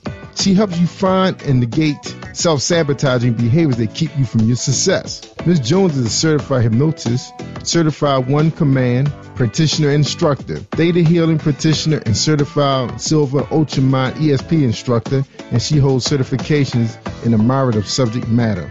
Ms. Jones graduated from Dallas Baptist University with a BS and MBA. Ladies and gentlemen, we present to you on Jerry Royce Live Worldwide on PositivePower21.org and our smartphone app, Spreaker.com/PositivePower21, Miss Beverly Fells Jones. We hope you enjoy this presentation. All right, ladies and gentlemen, we bring you Beverly Fells Jones. How you doing, Beverly? How you doing? I am doing fantastic, Jerry. This is a great day, and thank you for having me on. My pleasure. Welcome back. Your second round with Jerry Royce Live. All right. Glad to have you back. We had such a good time. I learned so much from you the last time. We had to have you back. I was so glad we was able to talk a couple weeks ago, get you back, because I know you're always doing big and better, exciting things all the time. So we have to share that with the world.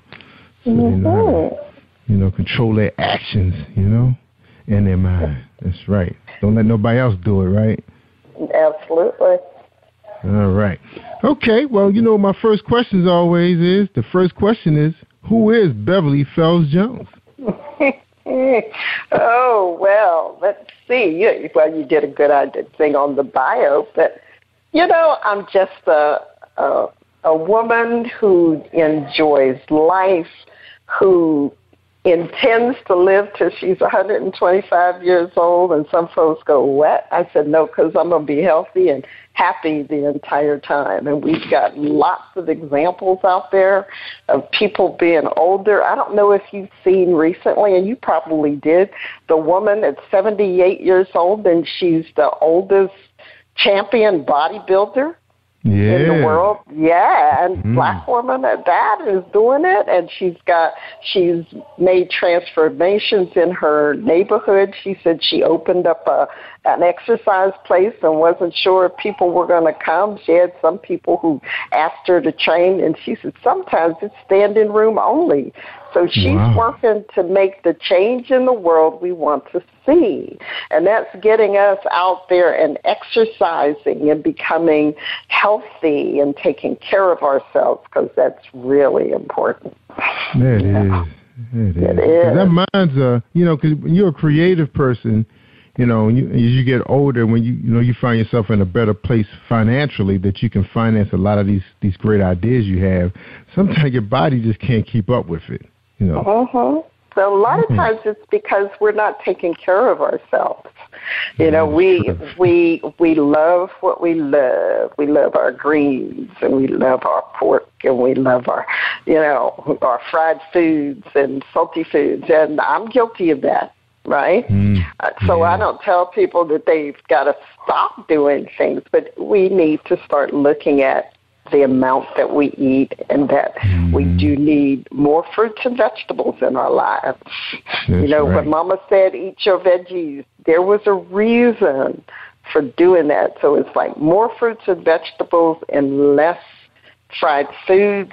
You get your meat, you can eat your meat, you can have your bacon, you can have all of that.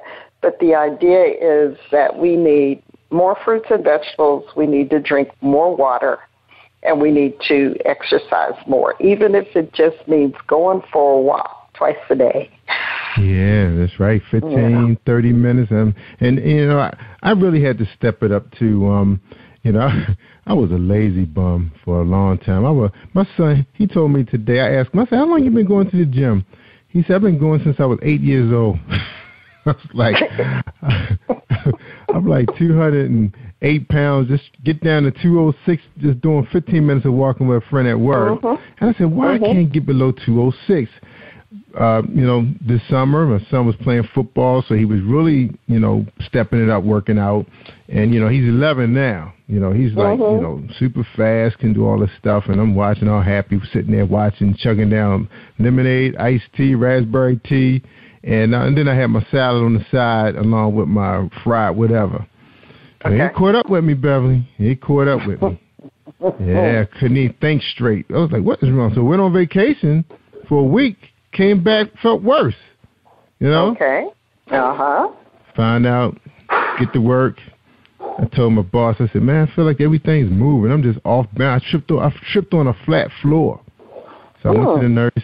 Find out that my doggone blood sugar levels off the roof. And she said, whoa. She said, that's crazy because your vitals are good, So that's when she decided to check the, my blood sugar level. And that's when she said, we got to call your doctor. We got to get you out of here. So next thing I know, I'm on insulin and 2 or 3 other pills.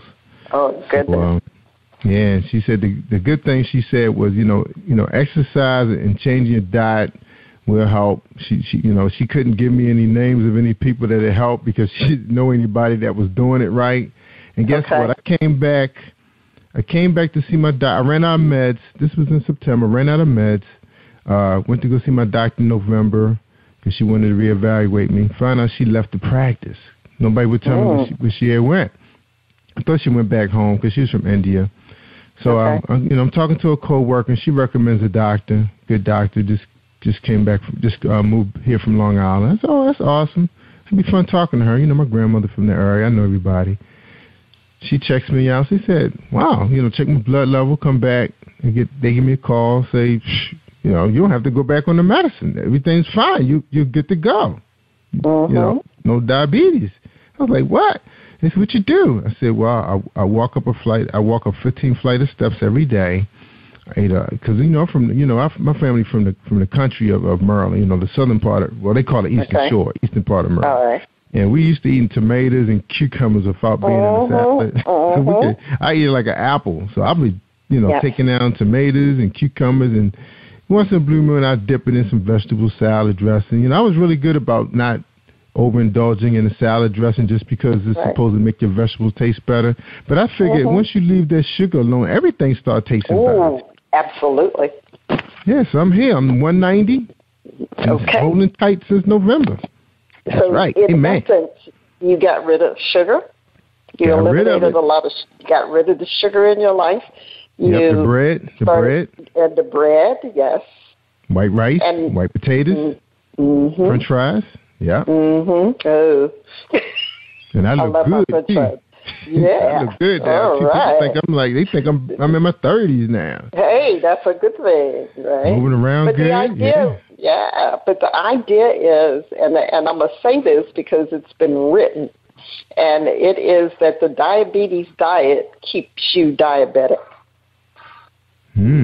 Really? Because of the fact that it still has you eating lots of carbs, and it has you eating these things. Now, there's a couple of people. One is a Dr. Furman, F-U-R-H-M-A-N, or F-U-H-R-M-A-N, but it's Furman. And he writes Eat to Live. He also writes the Diabetes Cure kind of book. And he has you eating a pound of fresh vegetables a day and a pound of cooked vegetables a day, but it's steamed, not a lot of oil. An ounce of nuts, beans, so you can have peas, you can have navy beans, but not the way we're used to cooking them with all the tampons and so on. Right. I'll open a can of black-eyed peas or a can of kidney beans, rinse them off, and I'll put them in a salad. To have a cup because that has a lot of protein. So his diet is designed, and he really wants you to go vegetarian, but he tells you can eat meat, and it's about 4 ounces. But his diet is designed to normalize your blood sugar and all that. See, we've been brainwashed to think that diabetes is here forever. Right? But all it is get rid of the sugar, get rid of the white stuff, like you said, the bread and the rice and the those kind of things. Eat quinoa, which is new bulgur. I'm discovering all kinds of grains that are good for us. And, is that a bread? That's like a bread? So that could be made into a bread? Well, I think so, but I've used it as there's a recipe that you use the quinoa and bulgur in, and parsley and onions and tomatoes, and you dice up the parsley. A lot of folks say, you eat parsley? I said, oh, yeah, there's a parsley salad. Yeah, you look it up on the Internet, and it's basically that, and it is really good for you, and the grains are good for you, and chia seeds and all that good stuff. But, yes, we can get away from pills and insulin and metformin and all those things by starting to use food as a drug. Because your food really will make you healthy, but you've got to eat healthy. And I don't care what your economic status is, you can eat healthy even, you know, in a lower economic status, you can eat healthy. Because beans are good for you, and lentils are good for you, and all of those things. It's just learning to cook a little differently. That's right. So you hit one of my hot buttons. We got to talk about and that's my health and your health and everybody else's health around, is being able to get healthy, and you don't have to lift weights and all. You can just do like you said, go for a walk. 30 minutes a day or twice a day. In between, park at the farthest parking spot and walk to the building that you need to do. But you can do this in 5 and 10 minute intervals multiple times a day. So you don't have to take an hour and go to the gym. You can take, used to be you could take a can of vegetables, but now vegetable cans are like 15 ounces and not 16, so they're not quite a pound. But you can still take vegetable cans and use them to exercise your arms, to do that, to give you some resistance and exercise that way. So there's multiple ways you can do it without spending money. That's right. Like I said, I like them steps. I like doing the steps. But you have to have good knees to do that. And but you know, I always try to make sure I take in some, you know, the food that'll help, you know, keep the joints healthy. Yeah. So, and one of the things, I thought I was going to miss sandwiches, but my nutrition, she is so awesome. I go see her like every other month. I missed my visit for last week because I was in transition to go back to my old job.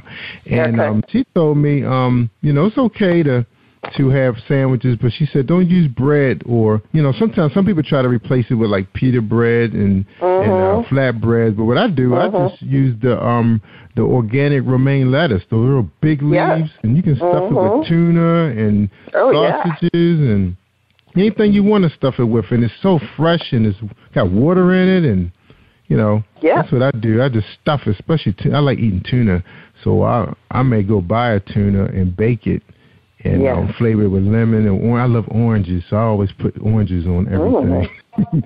And I do 3 pieces of fruit every day. I do a big grapefruit, an orange, and maybe 2 apples. Sometimes I do 2 apples because I love apples, and that helps with gum disease too. A lot of people having problems with gum disease, and apples will help get down in there, take care of that problem. So that's what I do, my little magical diet, because I was I really did a about face because I was really bad, man. I love my big gallon of iced tea. I mean, we go through iced tea around here, and it was mostly me and my daughter.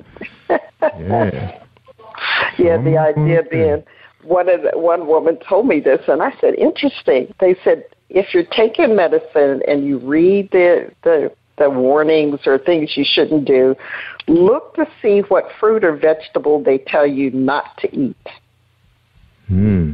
So on statins, I think it's statins, the ones for cholesterol, they tell you not to eat grapefruit. Well, oh, really? Oh, because of the medicine? Yeah. Because of the meds? So this guy, he said, I'm going to start eating grapefruit every day and forget the medicine, right? And it took his cholesterol down. So I'm not giving any, by the way, disclaimer, I'm not giving any medical advice because I am not a medical doctor. I'm just telling you things that other people are doing, right? So check with your doctor before you try anything. That's right. Get yourself a nutritionist.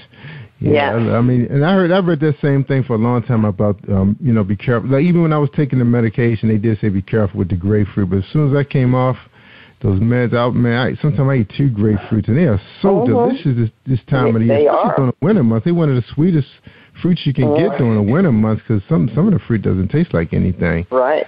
And I got to the habit. I don't put any sweetener on it. You know, I use stevia now for sweetening. I don't use sugar. I don't use saccharin. I don't use it. But stevia is a natural plant. Actually, I'm growing it in my backyard now. So. Yeah, I heard. I tried that too. That's like a laxative for me, so I can't really. I used to drink my coffee. I used to drink my coffee with just straight creamer, you know, sugar-free creamer, because I love coffee. So I'm like getting into the different flavors and I'm almost like the way guys are with cigars. I'm kind of getting that way with coffee, you know. So I got my little Keurig machine. I've been having a great time. All right. Well, good. All right, so let's talk a little bit. So let's talk a little bit about you now. I know you're really big on that, and I know that's important for our community about the diabetes because that's pretty much keeping a lot of the doctors' pockets fat, and Oh yeah, and the pharmaceutical companies and all that. Yes. That's right. Now, what have you been working on lately, Beverly? What you working on?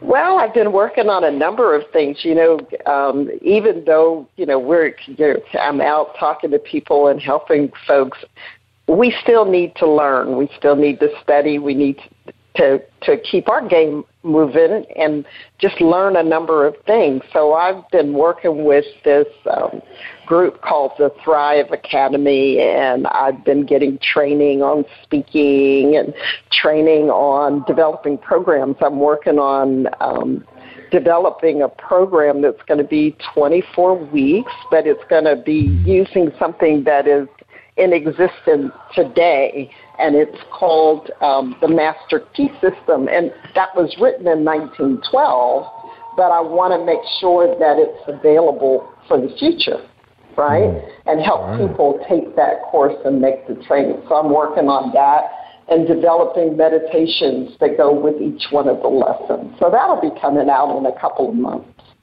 And then working on a one-day program that's called Mega Manifesting, so helping people learn how to use techniques that will help them make the thought changes and so that they can concentrate or learn to focus on one thing so that they can work to bring that into their life. So those are a couple of programs that I'm looking at, and we've already, we didn't discuss here, but I've gotten to the point where I am, working on a book that's coming out in June.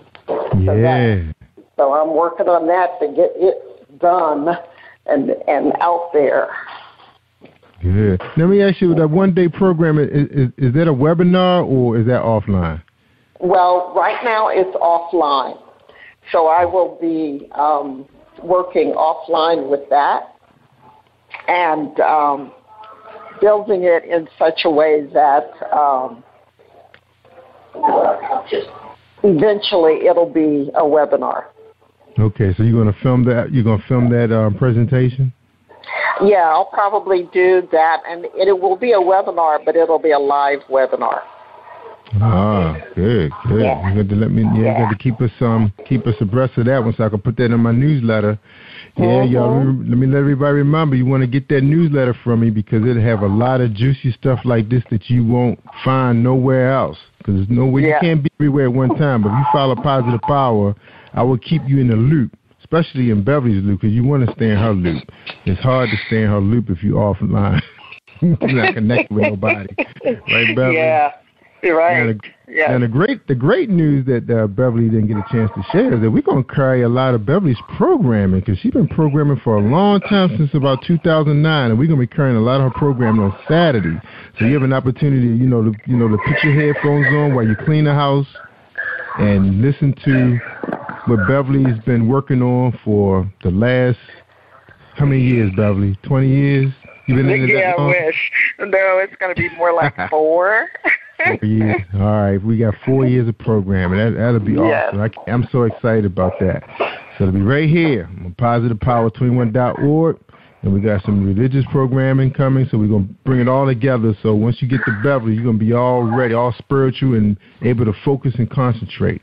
Now, Bev, you've been in the corporate world. You've been an entrepreneur. Why is your training is so important? Why is it so important for people to understand what you're trying to facilitate to them? Why is it so important this day and time? Well, first of all, people want to be successful. They look and they have desires, they have dreams, they have ideas that they want to put in place. However, when they do that, when they go to do that, there are all these negative forces or negative ideas that are moving forward. All right, so what...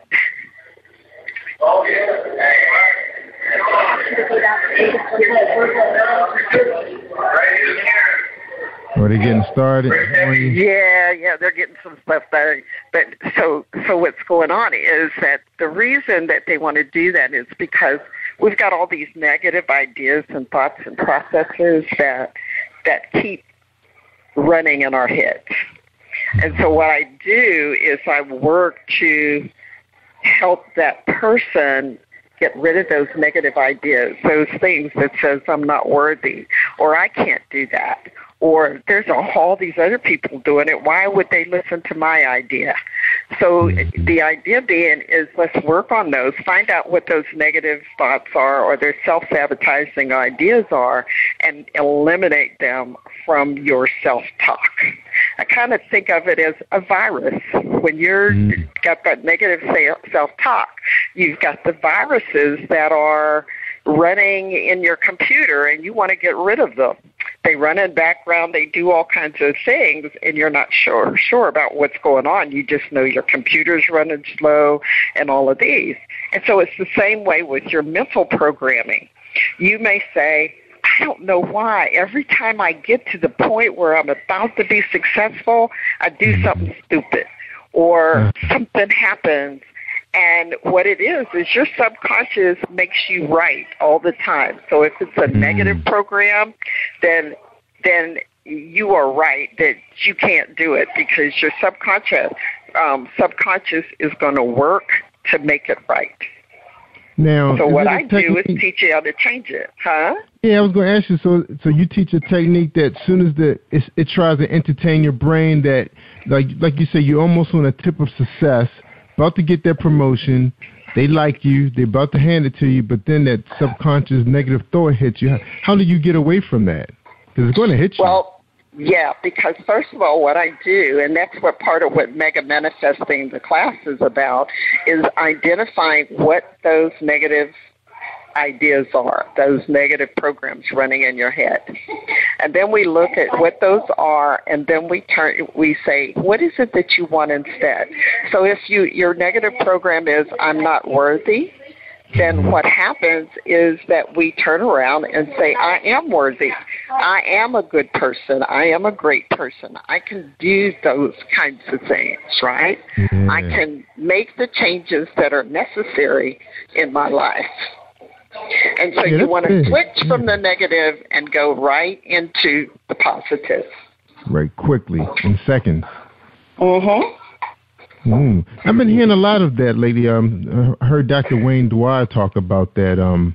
That I am, trying to switch it around instead of saying, he said, be real careful about this. You're thinking I am weak. Oh, I am this. Like you're about to lift some weights. I'm going to be tired. I'm going to get tired. It's like you're thinking negative before you even try it. Mm-hmm. And so what happens is that, like I said, your subconscious turns around and it makes it true. So when you're working on the I am, it's like I am bold, I am beautiful, I am brilliant, I am an author, I am a speaker, and you just start thinking of who you are and what you want to become. And you do it in such a way, and you don't have to shout it to the rooftops. You can just sit in your chair and relax and get totally relaxed, and you start visualizing yourself in that position that you want to be in. Yes. And eventually what will happen is your subconscious starts working, and you'll start getting ideas of the changes that you need to do, and you start making those good decisions. Inspired actions come to you, and the good decisions start coming up for you. Now, for individuals that have that really busy life, as soon as they hit the front door at home, they got to take care of the kids. They got to get dinner ready, to check the homework, get the clothes ready for the next day.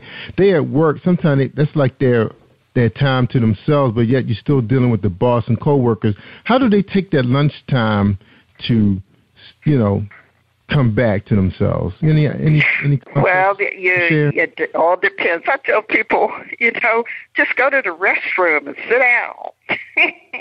and sit down and take 5 minutes, take 10 minutes. But you take a few minutes and you make that decision, right? And then you just do a short meditation, or you just go into relaxation. If the day is long, see, one of the things that the prime directive, which is going to be in the book, and I'm going to explain how that works, but the prime directive is basically I know how to be awesome in my job. Yeah, I like that concept. I am awesome in my job. So right. So and you're doing that in a relaxed state. So you really do get to your subconscious. Mm-hmm. Now, do you recommend like any type of music? Does it have to be a favorite type of genre, or is it music out there for meditation that can help a person kind of separate themselves? You know, now in corporate America, you don't have no real privacy. The cubicles have gotten smaller. You know, they pretty much saying you're going to be working at home pretty soon, so they just make it smaller. What do you recommend to kind of get your own space? Well, for me, I love classical music. So I'm looking for music that doesn't have any words. It doesn't have any, anything that's going to distract me, but it's relaxing and it'll help you relax. Mm-hmm. So what you want is music that will relax you. And then as you're saying your affirmations or you're saying your commands, then you don't have that additional distraction that's dealing with you.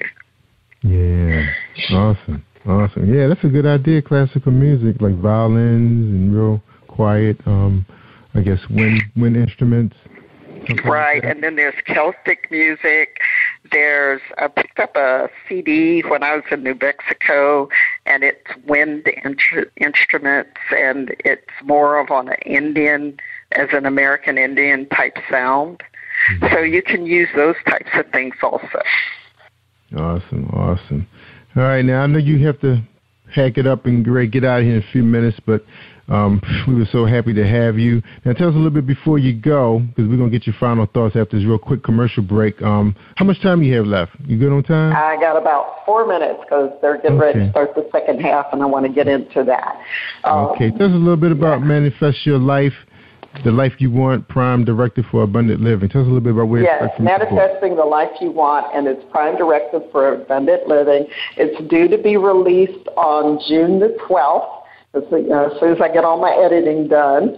And basically it's going to talk about just what I've talked about here, is how to issue those commands. And I talk about 6 areas where you might want to make change. Part of it is in trust, spirituality, relationships, purpose, wealth. Of course, we're all interested in health. And in the book, I talk about Dr. Furman, and I give you a list of books and things that you can look at as far as your health is concerned. So I talk about that. I teach you the Prime Directive. That is the meditation process to help you make those changes. And then I'm going to give you a few others. One is the Spiritual Sanctuary, which is where you're going to also go into a meditative state and go into the process of asking for what you want.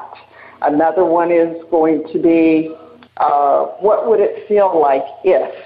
So what would it feel like if I got the promotion that I wanted?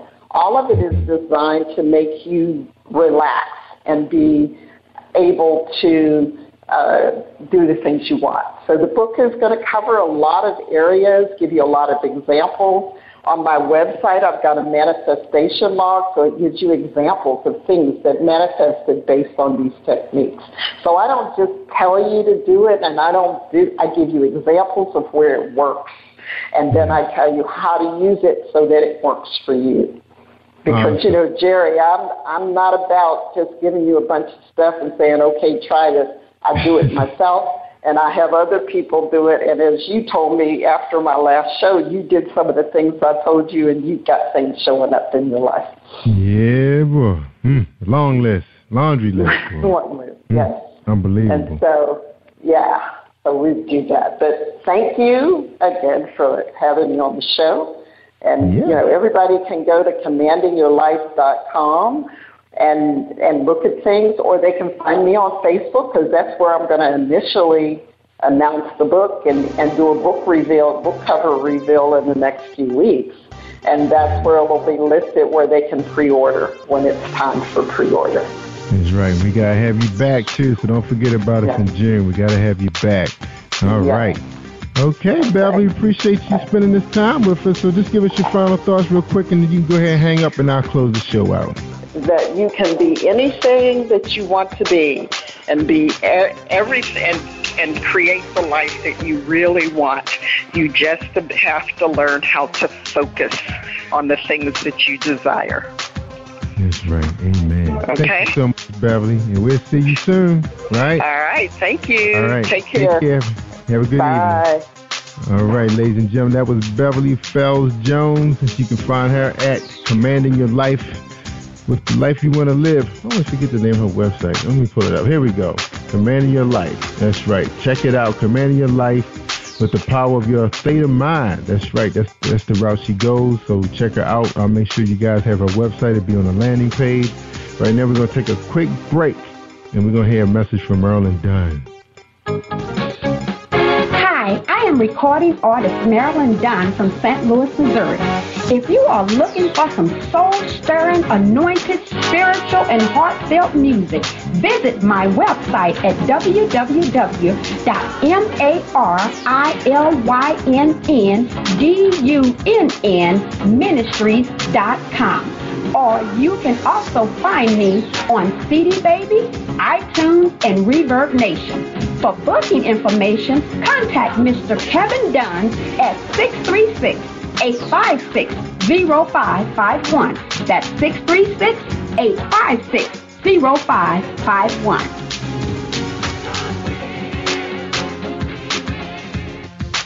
All right. That was Marilyn Dunn. That's right, her husband Kevin Dunn. Awesome couple. All right, we just finished talking to Beverly Fells Jones. Her website is commandingyourlife.com.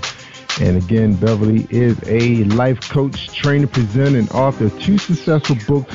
She will help you learn and apply active meditation techniques to the life you desire, enabling you to realize real change mentally and physically.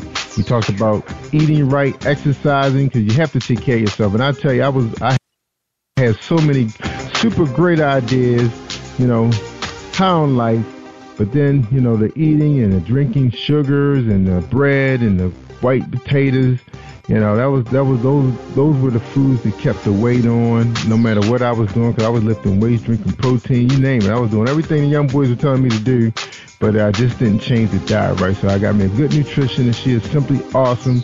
I see her every other week. Bad me, I did miss a visit. That was only because I didn't get to go get the blood work done yet. But, that's just a lesson there. You have to, keep up with your doctor's orders.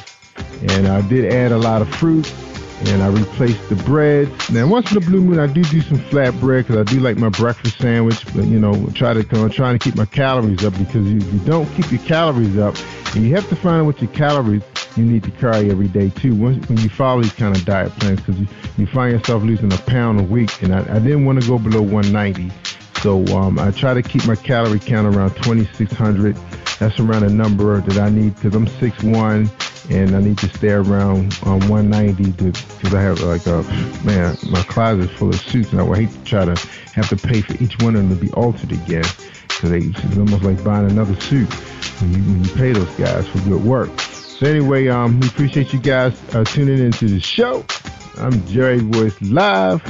I'm worldwide, and we're going to have one last commercial from our sponsor, James O'Shea, and support these independent authors and musicians. Thank you.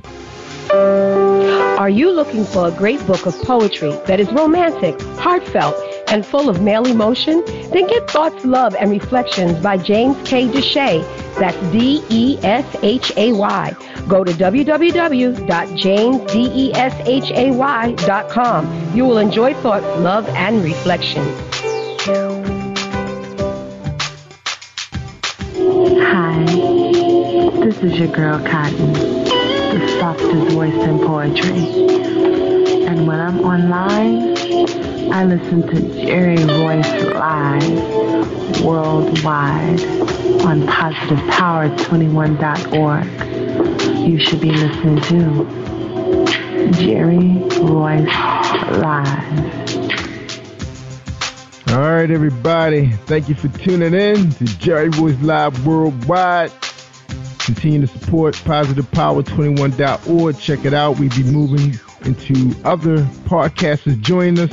We already inked a good deal with a man up in New York, Curry Hines, The Hair Show. He runs every morning for about 3 hours. We'll be currently show on Friday night, so you get a chance to hear his show, his program, and also you have an opportunity to listen to our gospel music radio. They play 24/7, so if you want to hear gospel music, I mean some very outstanding independent artists. Man, every time I tune into that show, I hear a song, and I wasn't really big into gospel music at one time. It used to give me a headache when, too many people singing at one time. But then you find that these people are programming their music, composing it just like they, in the secular music, and really nice beats, beautiful voices.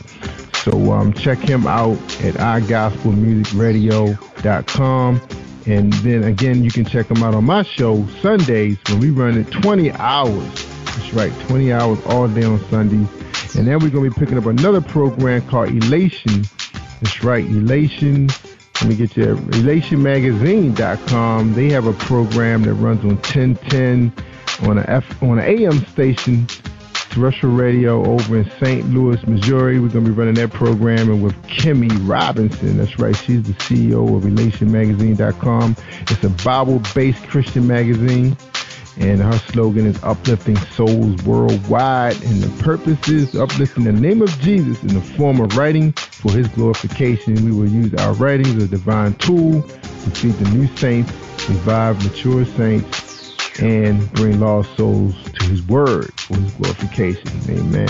And that'll be Kimmy Robinson. So we'll be bringing her program in real soon. She broadcasts on Monday, where you can hear her. She's also on a website. I can never remember the name of that website, but you can catch her show like 7:30 in the morning. But some of us can't do that because we be driving at that time of the day. But and then that program is not offered on demand, but it will be on demand right here on PositivePower21.org.